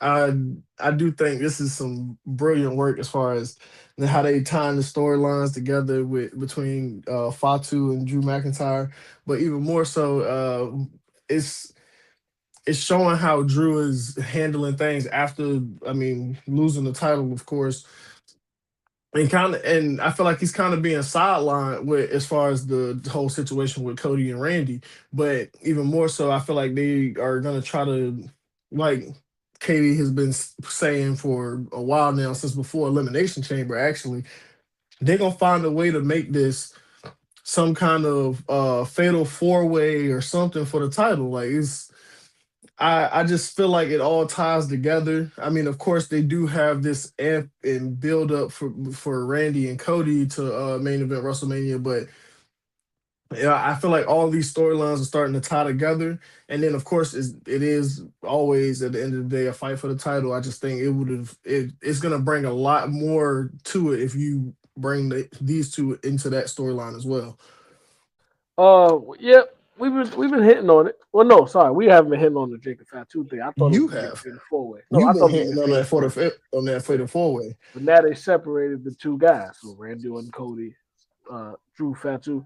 The way they going with it, I like it because they're putting everything into it. They're trying to make it look extreme. They're trying to make it look gonna push the boundaries, so to say. But it is not to discredit it. It's giving Plan B vibes. Like I believe they had another route and they made an adjustment or audible somewhere, and now they're just hitching everything onto this McIntyre and Fatu thing. And I think it'll be exposed in the near future what type of match they're gonna have. I highly doubt they're gonna have a regular match.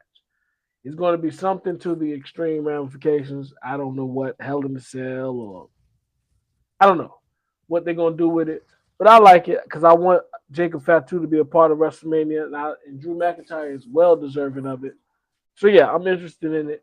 And the Cody and Randy thing is beautiful right now, especially with Randy going back to that psycho, so to say, crazy, listening to the voices character. I'm excited He's about went back that. to the Viper, man. He back. Blood on the shirt. I say he went back to the Viper. Blood on the shirt. He going for everybody. I'm talking about Randy Orton, that is. But go ahead, Mr. Murray. No, I wasn't in the middle of saying anything, but I do agree. I feel like I mean, like I believe last episode and the episode before that, this is when Randy is at his peak. Let's segue off this the topic. This the topic Viper is got a easy. hey, Who winning?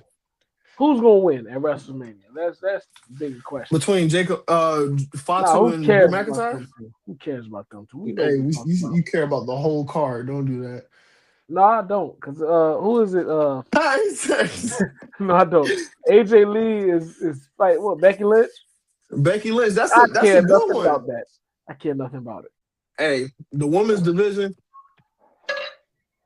is really it's good. It's actually not as bad as most people would like to think. I care nothing about it, man. Who gonna win, man? Randy Orton and Cody Rhodes. Who gonna win? Randy. We did that last week, Mr. KD. I gotta see week to week. It might change because I ain't gonna lie.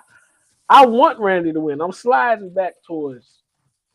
They can't keep having Cody lose on the biggest stage if they believe He can't keep taking these L's. If they Hey, believe he's in it, the they can't he's the continue. American nightmare. Hey, all it takes is for him to snap again, and then not this year, but next year he's cementing himself. And he's gonna I put want on to hear some type who's of this stellar confidant. 5-star match.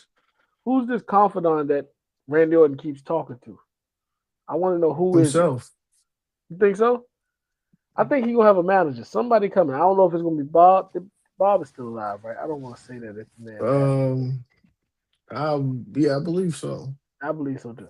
If Bob is still alive, it might be him. It might be the Nature Boy. It's a lot of options, but I think that person will show their face at some point in this storyline. I think Ric Flair makes the most sense though. When you're going against Cody, the history he has with Dusty, I think Ric Flair makes the most sense. Yeah, I mean, then it's like like you said, it's like a trusted confidant. I mean, him and Evolution, Right. that would make a lot of sense. But I do agree. I do think Bob would also make a lot of sense as well. I mean, he's not retired. That was the legend He's killer era. semi-retired. He's semi-retired, so it's like he's on the phone like telling Randy like, "Hey, if you feel like you got to do it, hey, you got to revert back to who you once were." Hey, can we pull an audible IT? Can we put 9 and 8 spot since we on the top? Gotcha. So that's a non-issue. But with that being said, I'm gonna start with you with so and other news with Mr. KD. At first, we were going to talk about Cade injury and how that moves other team up from the East, but I think we kind of hit that already. Like I said, I believe this moved Knicks and Cleveland up. Do you think that move any other team up if I get to the next thing I'm about to speak about?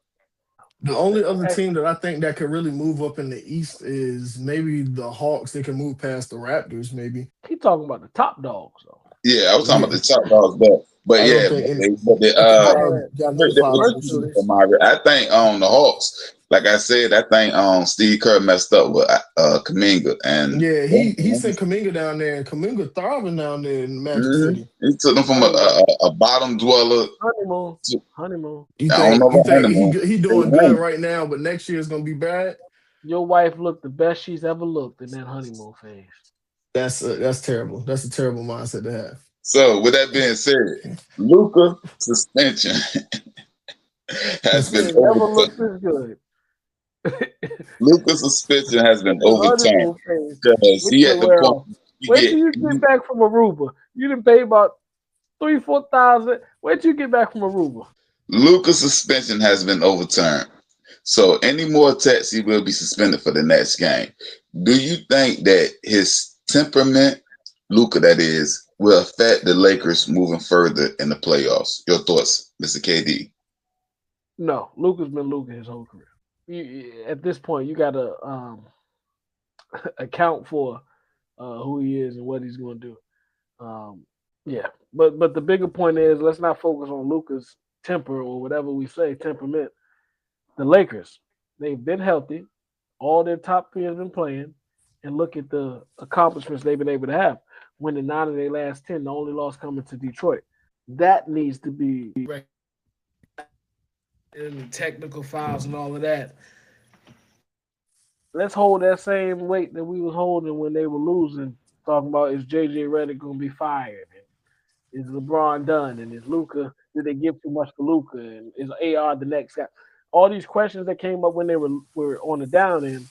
Let's bring these questions back up while they're winning. The Lakers are, as I've seen them as the whole year. Once they got healthy, I said it was going to kick in. They're a championship contender, so they've been showing that as well. Because Luka has taken that top dog spot. AR has been scoring second at a second base clip, and LeBron is being the best third option you can ever ask for. So yeah, and let's praise them more than try to criticize them in these moments. That's the hater in you doing that. I don't know about hateration, but speaking of praising, we're going to congratulate LeBron James as he moves past Robert Parrish as the all-time for the as most games played all time. Your thoughts, Mr. KD? I didn't even know it was Robert Parrish. Well, I knew it, but I'm saying it didn't ding on me that it was Robert Parrish. But yeah, this is another accolade for LeBron to cross off, and I'm telling you, we at the point now where he can check every record in the books, and we're not gonna give it the appreciation that we need to. But once he retires and we look back on everything and then we just read them off, that's when we're really gonna give him the flowers that he deserves. But at this point, while he's still active, we just look at it as LeBron being LeBron. He's on that greatest trajectory. And Mr. Amari, let me ask you this question. With all these games played and he's still playing at a high clip, what do you think this say about Mr. LeBron James? Like, how should we really look at this historically? I'm just asking you. He's a man amongst men. Like, there's no way at 41 years old I would be saying that I'm watching a dude that I also seen when I was like 4 I'm glad you said playing that. basketball still. I was teetering on this question because I don't know if we ever did it on this pod. Who is the GOAT to you, Amari? Because you got a little age gap out of the other two voices. I mean, obviously I'm knowledgeable. Like I've been instilled. My dad was a Bulls fan, so I know through and through about Michael Jordan. I mean, I've seen Kobe, but LeBron has been at the top of the game from my birth, and he still is. You said you doing all these. Simple question, simple answer. Who is the GOAT to you right now? LeBron. I figured you was gonna say that. That's what I'm saying. We got like errors on this pod where it's like IT is gonna say Jordan, I'm gonna say Kobe, you gonna say LeBron. We covering all those 3 errors. But that would make this the best podcast ever. But go ahead. Like I said, through IT, and I think I probably got caught saying it on here before. Once LeBron retires, I have to change my I have to change my choice. I'm still gonna be a Kobe fan to heart and to death, and that's just who I am and who I'm going to You be. just can't deny what he's done. But once LeBron retires, like you're saying, I can't deny what the numbers in the books is gonna say. Like, yeah, so it's only a matter of time before I have to change my stance. And speaking of numbers, Mr. KD, the real KD, Kevin Durant, that is, he just passed my GOAT, as you just spoke about, Jordan, on the all-time scoring list. I believe he's number 4 right now. He just passed him at the Jordan spot. was 5th. How you GOAT number 5? What's your thoughts about that? The fate, Mr. KD. The fate, Mr. KD, is crazy. No, KD is, man, and we talk about ability on the court. KD underachieved. And that sounds crazy because he's not an underachiever, but it's just what he's able to do on the basketball court. As a 7-footer that can score from all 3 levels, it's I wonder. I like to say that we never seen nothing like it, but now we got a guy that's 7'3". What's Wemby? We got a guy 7'4". Yeah, we got a guy now that I can't say that no more. Can I ask you this question, Mr. KD? When we were just talking about our GOATs, we just asked Mr. Murray that. When you say underachieved, he should have been in that GOAT debate also. He should have been. Now, I know some guys that say KD is the GOAT, but it's not enough guys that say it. It's not enough guys to convince me. No, but it should be, though. To be honest, like I said, if we talk about what he's able to do on the court, man, it'll be hard for you to argue if somebody say he's the greatest scorer ever, and you'd be like, nah, it was him, or nah, it was him. But then you think on the about next it for a little podcast, bit. we'll be talking about that. You think about it for a little bit, you'd be like, God dang, is he? But it's just off capability. But then when we bring it to actuality, and that's the part of the negotiation. Capability and actuality is 2 different things, but he's climbing the ladder of the scorers. So he's closing that gap and closing that argument. And I'm a KD fan. I believe it as well. But in that GOAT status, he don't make the cut. And Mr. Amari, to Mr. KD point, a lot of people, when you do the all-time list and you look, Kevin Durant is not in most top 10 lists. Right. In most top 10 lists. I don't know if he's in your personal top 10, but most people don't have him in the top 10. So I think that goes to Mr. KD point about underachieving. What you think about it with all the skill sets he has or had, and he still may not be a top 10 player ever? What you think about that? I feel like when it's all said and done, I mean, I'm pretty sure he'll etch his name into that. But as of right now, I mean, the injuries, of course, him joining the super team, which kind of is always going to haunt him forever, even with the rings that he did win, that's still going to be something that everybody's going to kind of put an asterisk beside when they're like, oh, well, KD's he's an NBA champion, he's a Finals MVP. It's like, I mean, him winning the Finals MVP is very valid, but him getting his ring and everything that transpired into him getting that is going to weigh into account for a lot more. So, I mean, it's more of a pick and choose when people want to say, because KD, like you said, KD can be in each and every single one of these conversations, but if you don't open the door for him, you're never gonna let him in. You know what, Amar? That hurts him, Amar. Right. You gonna say? I think you'll agree with me. They had that same narrative about LeBron when he went to Miami, but he had to go to Cleveland and get that ring there. Yeah, that's exactly what it was. That's why he did it. That's what shut that down. So really, and sadly, the fact that OKC just won a title, it wouldn't matter if you left and went there to go do it because they already did it without you. So that's now they're gonna think you're doing the same thing again. KD. We're not so caught up in the fact that you went to Golden State and won. It's the fact that that's the only place you won that really makes it as in a hamper or a damper on your legacy. You got to go win somewhere else. And he's been places where we thought he could win. He went to Brooklyn and we thought he had a great team. He went to Phoenix and we thought he had a great team. So you've been in situations where we thought you can get it done and didn't get it done.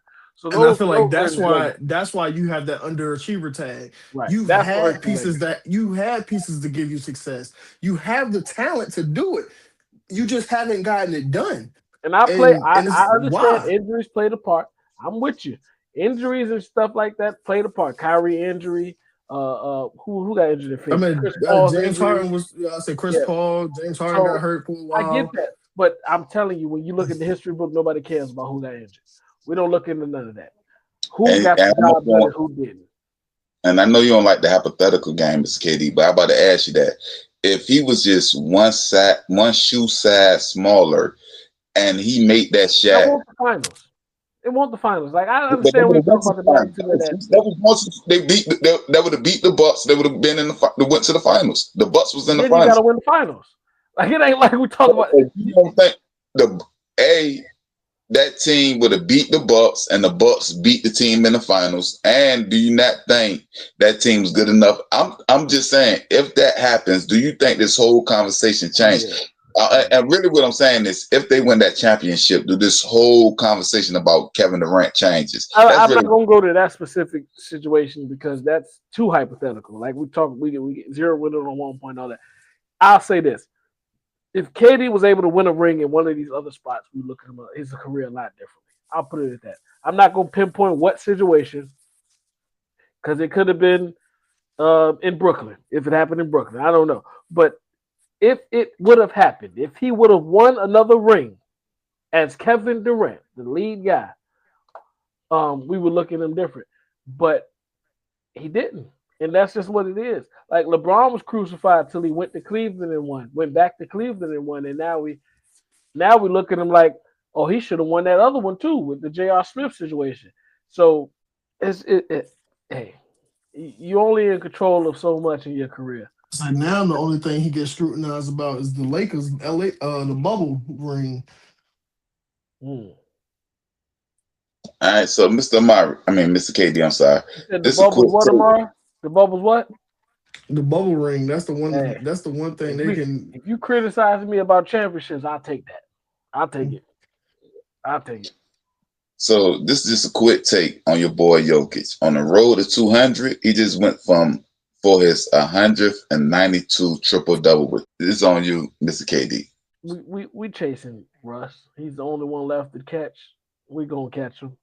But I feel like Jokic has a better chance to put out more triple-doubles than Russell Westbrook does at this point in his career. So, well, we count all the variables: the age, the minutes, the. That's what I'm saying. Like you have the opportunity. Like Jokic really has the opportunity to truly do it because I'm playing more minutes than you. I'm younger than you, so I got the years. I got the time. It's yours to get. It's really about how long you stay around, and I think he's going. I personally am confident that he will catch him, but to the point that you were touching on, with the pace he's on, it's just putting that stamp on him. That's the best in the world. I understand Shea is doing great. Wemby is climbing that ladder. Jaylen Brown's having a great season. Cade Cunningham, Luka. We name all these guys, but I think even if you ask them, they know who the best in the world is. All right, if I get to the next topic, I'm gonna say this, Mr. KD. We were just talking about Kevin Durant underachieving. I think Jokic is the opposite. He's an overachiever. Because on the flip side, many people have him in their top 10 or just going into that top 10. And he's nowhere near at the end of his career like Kevin Durant. So I'm saying that he's on a pace that's even heading to a trajectory further than Kevin Durant, even though he has less rings. So that just goes to show, to your point about underproducing and overproducing. Last question. Go ahead. That's what I'm saying. I was like, less rings. I was say Jokic got 2. No, he got one. You only got one. Yeah, he only got one. So we're gonna do our top 10, top number 1 draft picks last 2 years. I'm running my 10 off, and then we're listening to everybody else's. You said what, sir? So I'm just running my straight 10, and then we get everybody else's. Right? All right. I got Wemby. Number ones. Wemby. I got Wemby, Ant, Cade, Paolo, DeAndre Ayton, Cooper Flag, Zion Williamson, Ben Simmons, Markel Fultz, and Zachary Richardson. Let's go. You go ahead, Mr. Marv. You got anything else to say about his 10 before I go? No, what's his 10? I thought we all had 10. We all got 10, right? Yeah. Where we disagree at? Let's see. No, I'm like Wemby, and Paolo, K, There we go. Disagree. Cat, Zion. No, Cooper Flag, Zion.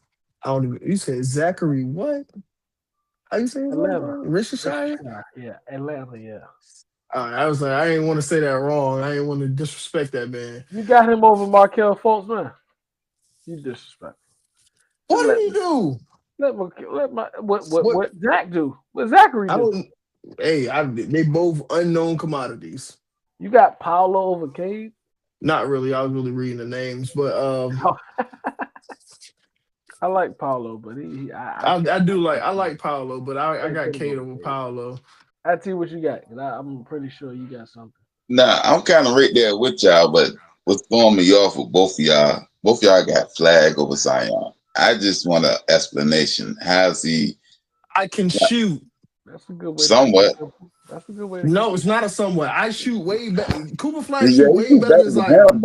He's not a good shooter neither. Neither one. Well, Zion don't take three. So when I can shoot 38% from three and you shoot 15% from three, there's a difference.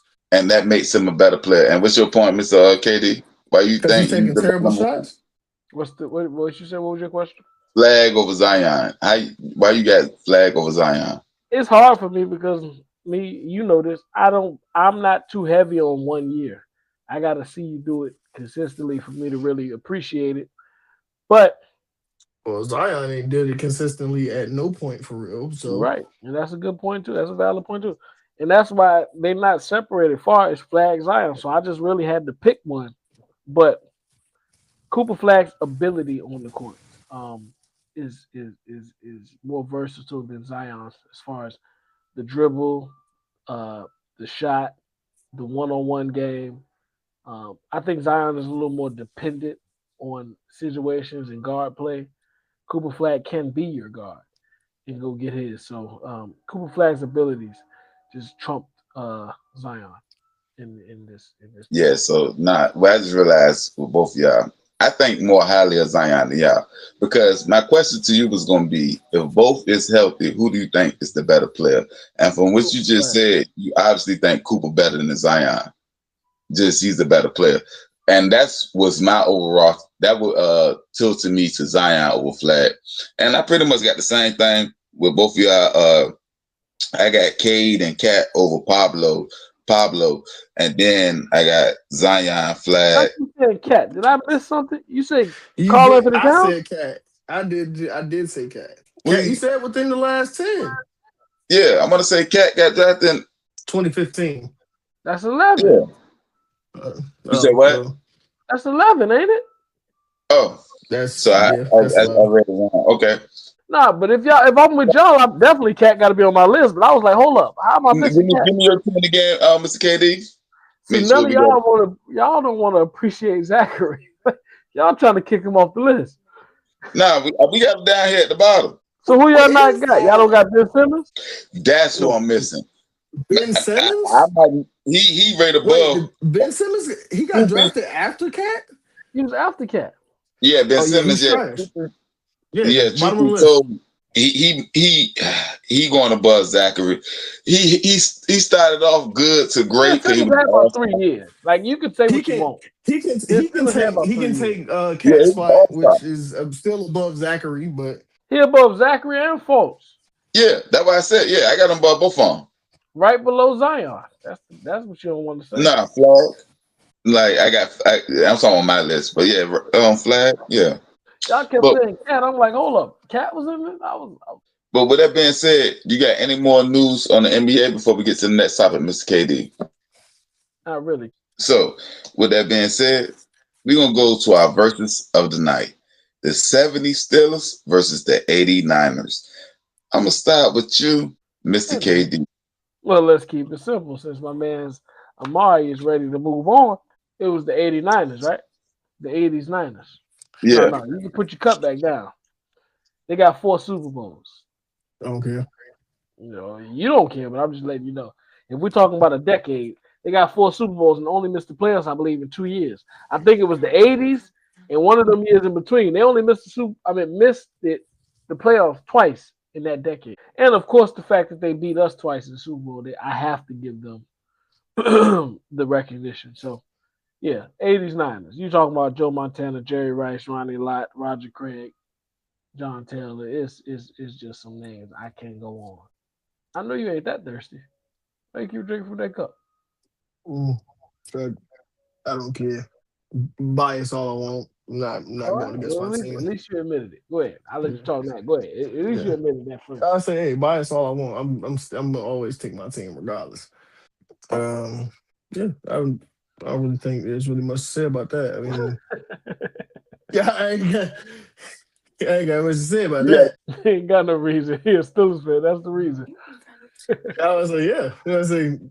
Feel like you got to come up with reasons you got to come up with a reason as to why you like your team. It's like, all right, you got what was the cause, but you got to give a reason as to why you picking them. Just for bubbles and giggles, how many did the Steelers win in that decade? If anybody knows, I think it was 2, right? Oh, No, I said, yeah. 3. No, I think 3. either 3 or 4. I want to say they won 4 in that decade. But they won 4 in that decade too? Yeah, I want to say 4. It was 3, and then we won 2 in the 2000s. Well, no, 4, and then we won 2 in the 2000s. There's only one person that was alive for this. So, what's your opinion? I mean, I'm gonna edit myself out because I'm afraid off camera. But they beat 4 Super Bowls, the Steelers that is, from 74 to 79. I say that also to say I believe they're the better dynasty. And first smart man. This gonna sound corny, but they got a nickname, the Steel Curtain. What you got, Niners? Like, what's your name? You ain't got no gravitas. You ain't got.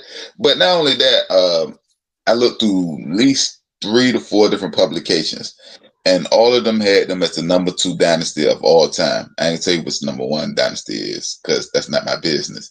But all of them had them as the number 2 dynasty. Oh, it's the Patriots.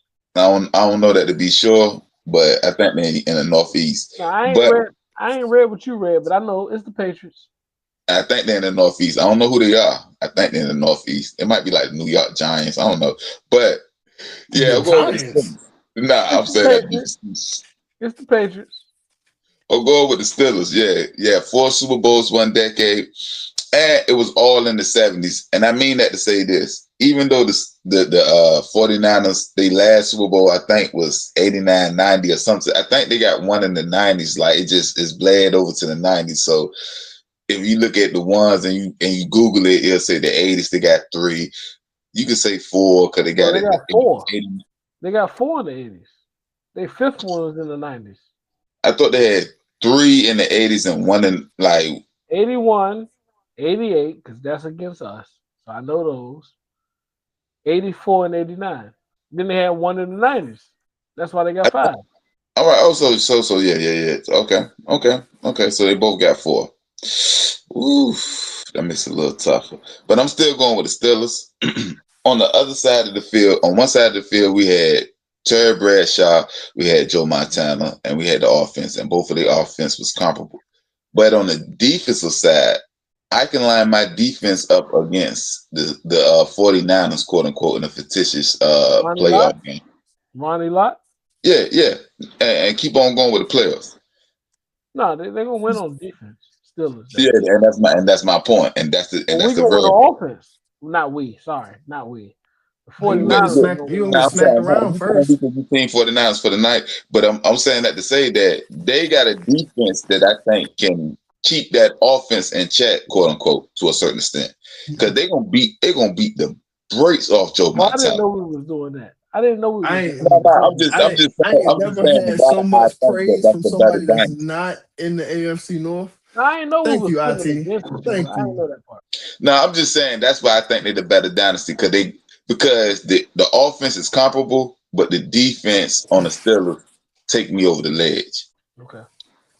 But with that being said, we're gonna get to our last verses of the night. Our top 5 masked wrestlers or face painted wrestlers. We're gonna do it in the draft style. I'm gonna start with you, Mr. Amari, then we're going to Mr. KD, then I'll be the last person. So I we wanted do him to go do a first. draft. Ooh. No, let me go first. I was the host last week.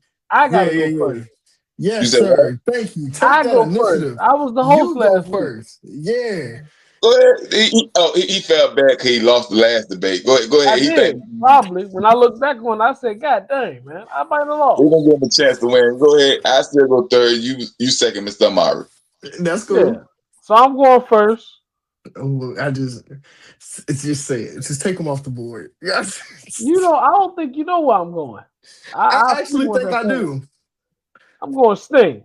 Number one. Is it crazy that you stole IT's and I knew that? I knew you was gonna steal his. Sting, number one. This is exactly why I want you to. Okay, all right. I knew. I mean, that's actually good because that was gonna be second round for me. Hell, you thought he was making it to the second round? Oh yeah, hell, you got a bad draft board. You got a bad draft board. I'm taking the Ultimate Warrior. Okay, but Sting better. That's what I thought you was. I thought you was gonna take Ultimate Warrior. Nah, that dude a bum. But we could talk about that another day.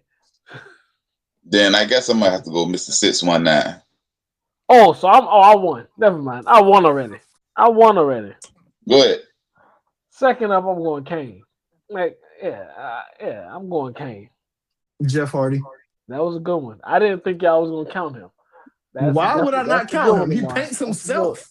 That's a good one, Amari. That's a good one. I did not think about it. I was glad that he took Ray off the board. I thought I was going to sneak in and get him. I was going to take him first, but I had to take Ultimate Warrior. You can't take that man over Sting or Rey Mysterio. I didn't go first. Or Rey Mysterio. I'm going Mankind. That's a good one. That is a good one. Now we got to see what you're drafting like. So I got Sting. I got Kane. This is a big question. So answer it correctly, both of y'all. Do tag teams count as one? No. They should. Wait. I'm about to say you said wrestler, not wrestlers. We ain't doing a duo. We're doing one person. So I can't count tag teams. That's what y'all telling me? No. It's one. That means y'all can't say tag teams either, right? I wasn't gonna say a tag team. Neither one of y'all, because I know the old head. I was never gonna say a tag team. Okay. I was not about to say the Road Warriors. I crossed them off. Road Warriors or Demolition. So I wasn't gonna say neither one of them. That's two good picks. I already knew you were going there when you asked the question. Soon as he said it, I figured what he was doing. But I'm not getting neither one. Just to clarify for a third time, so we cannot say neither one of them, right? No sir. Team. Okay, I cross them off then. Third, I'm going Vader. Okay. Big Van Vader. Do I gotta say, if I say Bray Wyatt, do I gotta specify if it was the Fiend or not? Nah, you good. You good. But I'm glad you said something because I can just jump and steal that pick. But I don't want him. Because I'm going with the other guy. This is, like you said, got an alter ego. Finn Balor. Man, y'all let me get Kane. I feel good. So I don't care what y'all pick. Go ahead. I mean, hey, you got 5. It's back with you, 4? No, it's for me again. Yeah, he got Finn Balor. Well, I could get a little dancey with it. I'm gonna go Goldust. Oh, you took mine. I ain't gonna lie to you. You got me.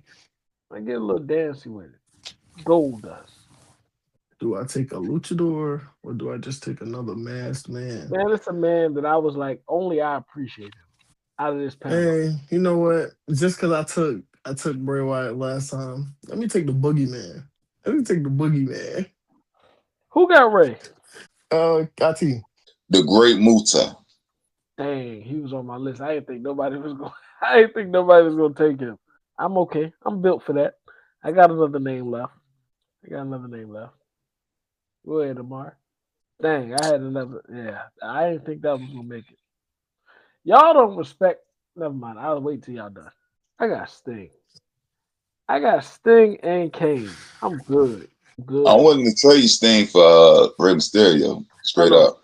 No, I ain't gonna lie. That's straight. Because it's either this is the thing. If you got that 1 or 2 pick, You either go and Sting or Rey Mysterio. I don't care who you pick first, but those 1 or 2 picks is Sting and Rey Mysterio. Yeah, I mean, you can't argue with that. And then you picking Vader actually kind of Oh, filled that y'all off let me too. get Vader. I did not ever believe I was gonna get Kane and Vader. I never thought that. But shit, I guess I'm stuck with the Luchadors now. Was it Sin Now Cara? you got. Oh, you went the wrong route. You It's talking another Penta? guy. Nah. Oh, I would respect Penta. He knew her though, but he is who he is. I respect Penta. It's on me, so I can say his name. I'm not picking him. No, it's on IT. No, he just went. Nah. He went- I'm behind Mr. Marvin, number 1. Matter of fact, No, I was number 1. You You behind me? number one. I'm 2. He's 3. yeah, Oh, okay. the Ultimo Dragon. That's who it was. That That's was the the one one I I was was. in. That's You who it know, was. I know more about him, Mr. so KD. so you That's know who the it thing was. about it on SmackDown. Shut your mouth. He was my favorite character to use. But he was the man before that. WCW and I don't remember the Luchador company at that point, but Ultimo Dragon was the one. Ultimo Dragon was the one. So I gotta go with my last one left on the paper is. My 5th one is Umaga. Painted. Yep. Is But that I paint seen or is some that other tattoo? Did that I count? seen some, that ain't no tattoo, that was paint. Huh? Is it on Mr. Amari? Or No, we done. That's fine. oh. No, I, I we can't ain't done. Y'all only Was got it not 4. 5? Yeah, I only got 4. I got 5, but y'all got 4. because y'all just made me think of somebody when y'all just said something. But go ahead. It's Mr. Amari. Somebody got Mankind. I do. You got Mankind and Rey Mysterio? Yep. Who was your 3rd? I got Ultimo Dragon. Rey Mysterio, Mankind, Gold. No, you got Goldust. Yeah, I got Goldust. Got a good list for the first Oh, 3. Finn Balor. Okay. That's where you lose me a little bit. Because that demon persona was seldomly used. So You think that you're gonna hate my last one. It's on you, Mr. Amari. You're gonna hate my last one. Papa Shango. you're gonna try to go Ooh. Undertaker. You're gonna try to go Undertaker, but that ain't it. Nah, I ain't gonna go Undertaker when he broke his face. I already knew about that. I ain't, but I could go there. I could. But I'm gonna go somebody that had the tribal face paint for a small time. He didn't wear it long. Samoan Joe. That should be it right there, Mr. KD. Ain't no more keep talking about own. He trying to fill his list up. No, you don't get that much credit for Samoa Joe because that was very temporary, and that was in TNA. So I ain't gonna say it way different, but it way different. So He myself around draft pick. I take that. Papa Shango, I thought about, but that way different too. That was a short tenure. The only notable rivalry he had was against Undertaker, and Undertaker thrashed. Yeah, but it threw me off a little bit when we won't count Road Warriors or Demolition. So So I got the who you best picking? team. No, I got the best team. No, I'm done. We all done. Oh yeah. I got Sting, Kane, and Vader. Yeah, I can agree. And then I got Goldust as a little, what they said, cherry on top. I ain't gonna lie, this might be the best draft IT ever did though. With Rey Mysterio, Mankind, Ultimate Warrior, that's a good 3. We put you in a box though, Amar. I know. We put you in a box. You did good for your box, but who you had? Who you had?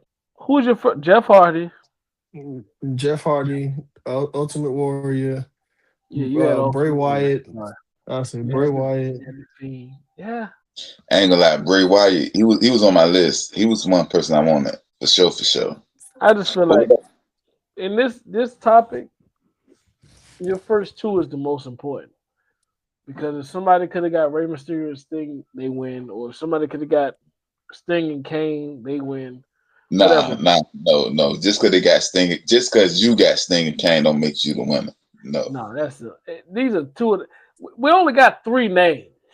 Like if you name the top 3 masked or face painted wrestlers, it's always going to be Sting, Ray, Kane.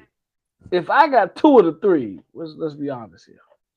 All right, with that being said, we'll get to our sticky note segment of the night. We all know Mendoza will be taken as the first quarterback in the upcoming draft. The question, and I'm going to start with you, Mr. Amari. Who will be the first quarterback drafted after Mendoza? And do you have a place where it's on you, Mr. Amari? First quarterback taken after Fernando Mendoza will likely be Ty Simpson, and I think he'll be going to either the Cleveland Browns or the New York Jets. We agree on the person. It's gonna be Ty Simpson. I just don't know where he's gonna go because this is not a quarterback heavy draft, and I believe he's gonna be had by a trade or a move. So I can't dictate what team is gonna trade up for him. But yeah, Ty Simpson will be the next quarterback drafted. A lot of people, I ain't gonna say a lot of people, I heard a couple of pundits saying that he might be a QB1 and he might even be taken in He the might be first better. round. Either one of y'all believe that he will be a first round draft pick? Because that's the name I heard floating around, Ty Simpson. He might be better than Mendoza after you who you said? I'm sorry, you said another name? Ty Simpson? Yeah.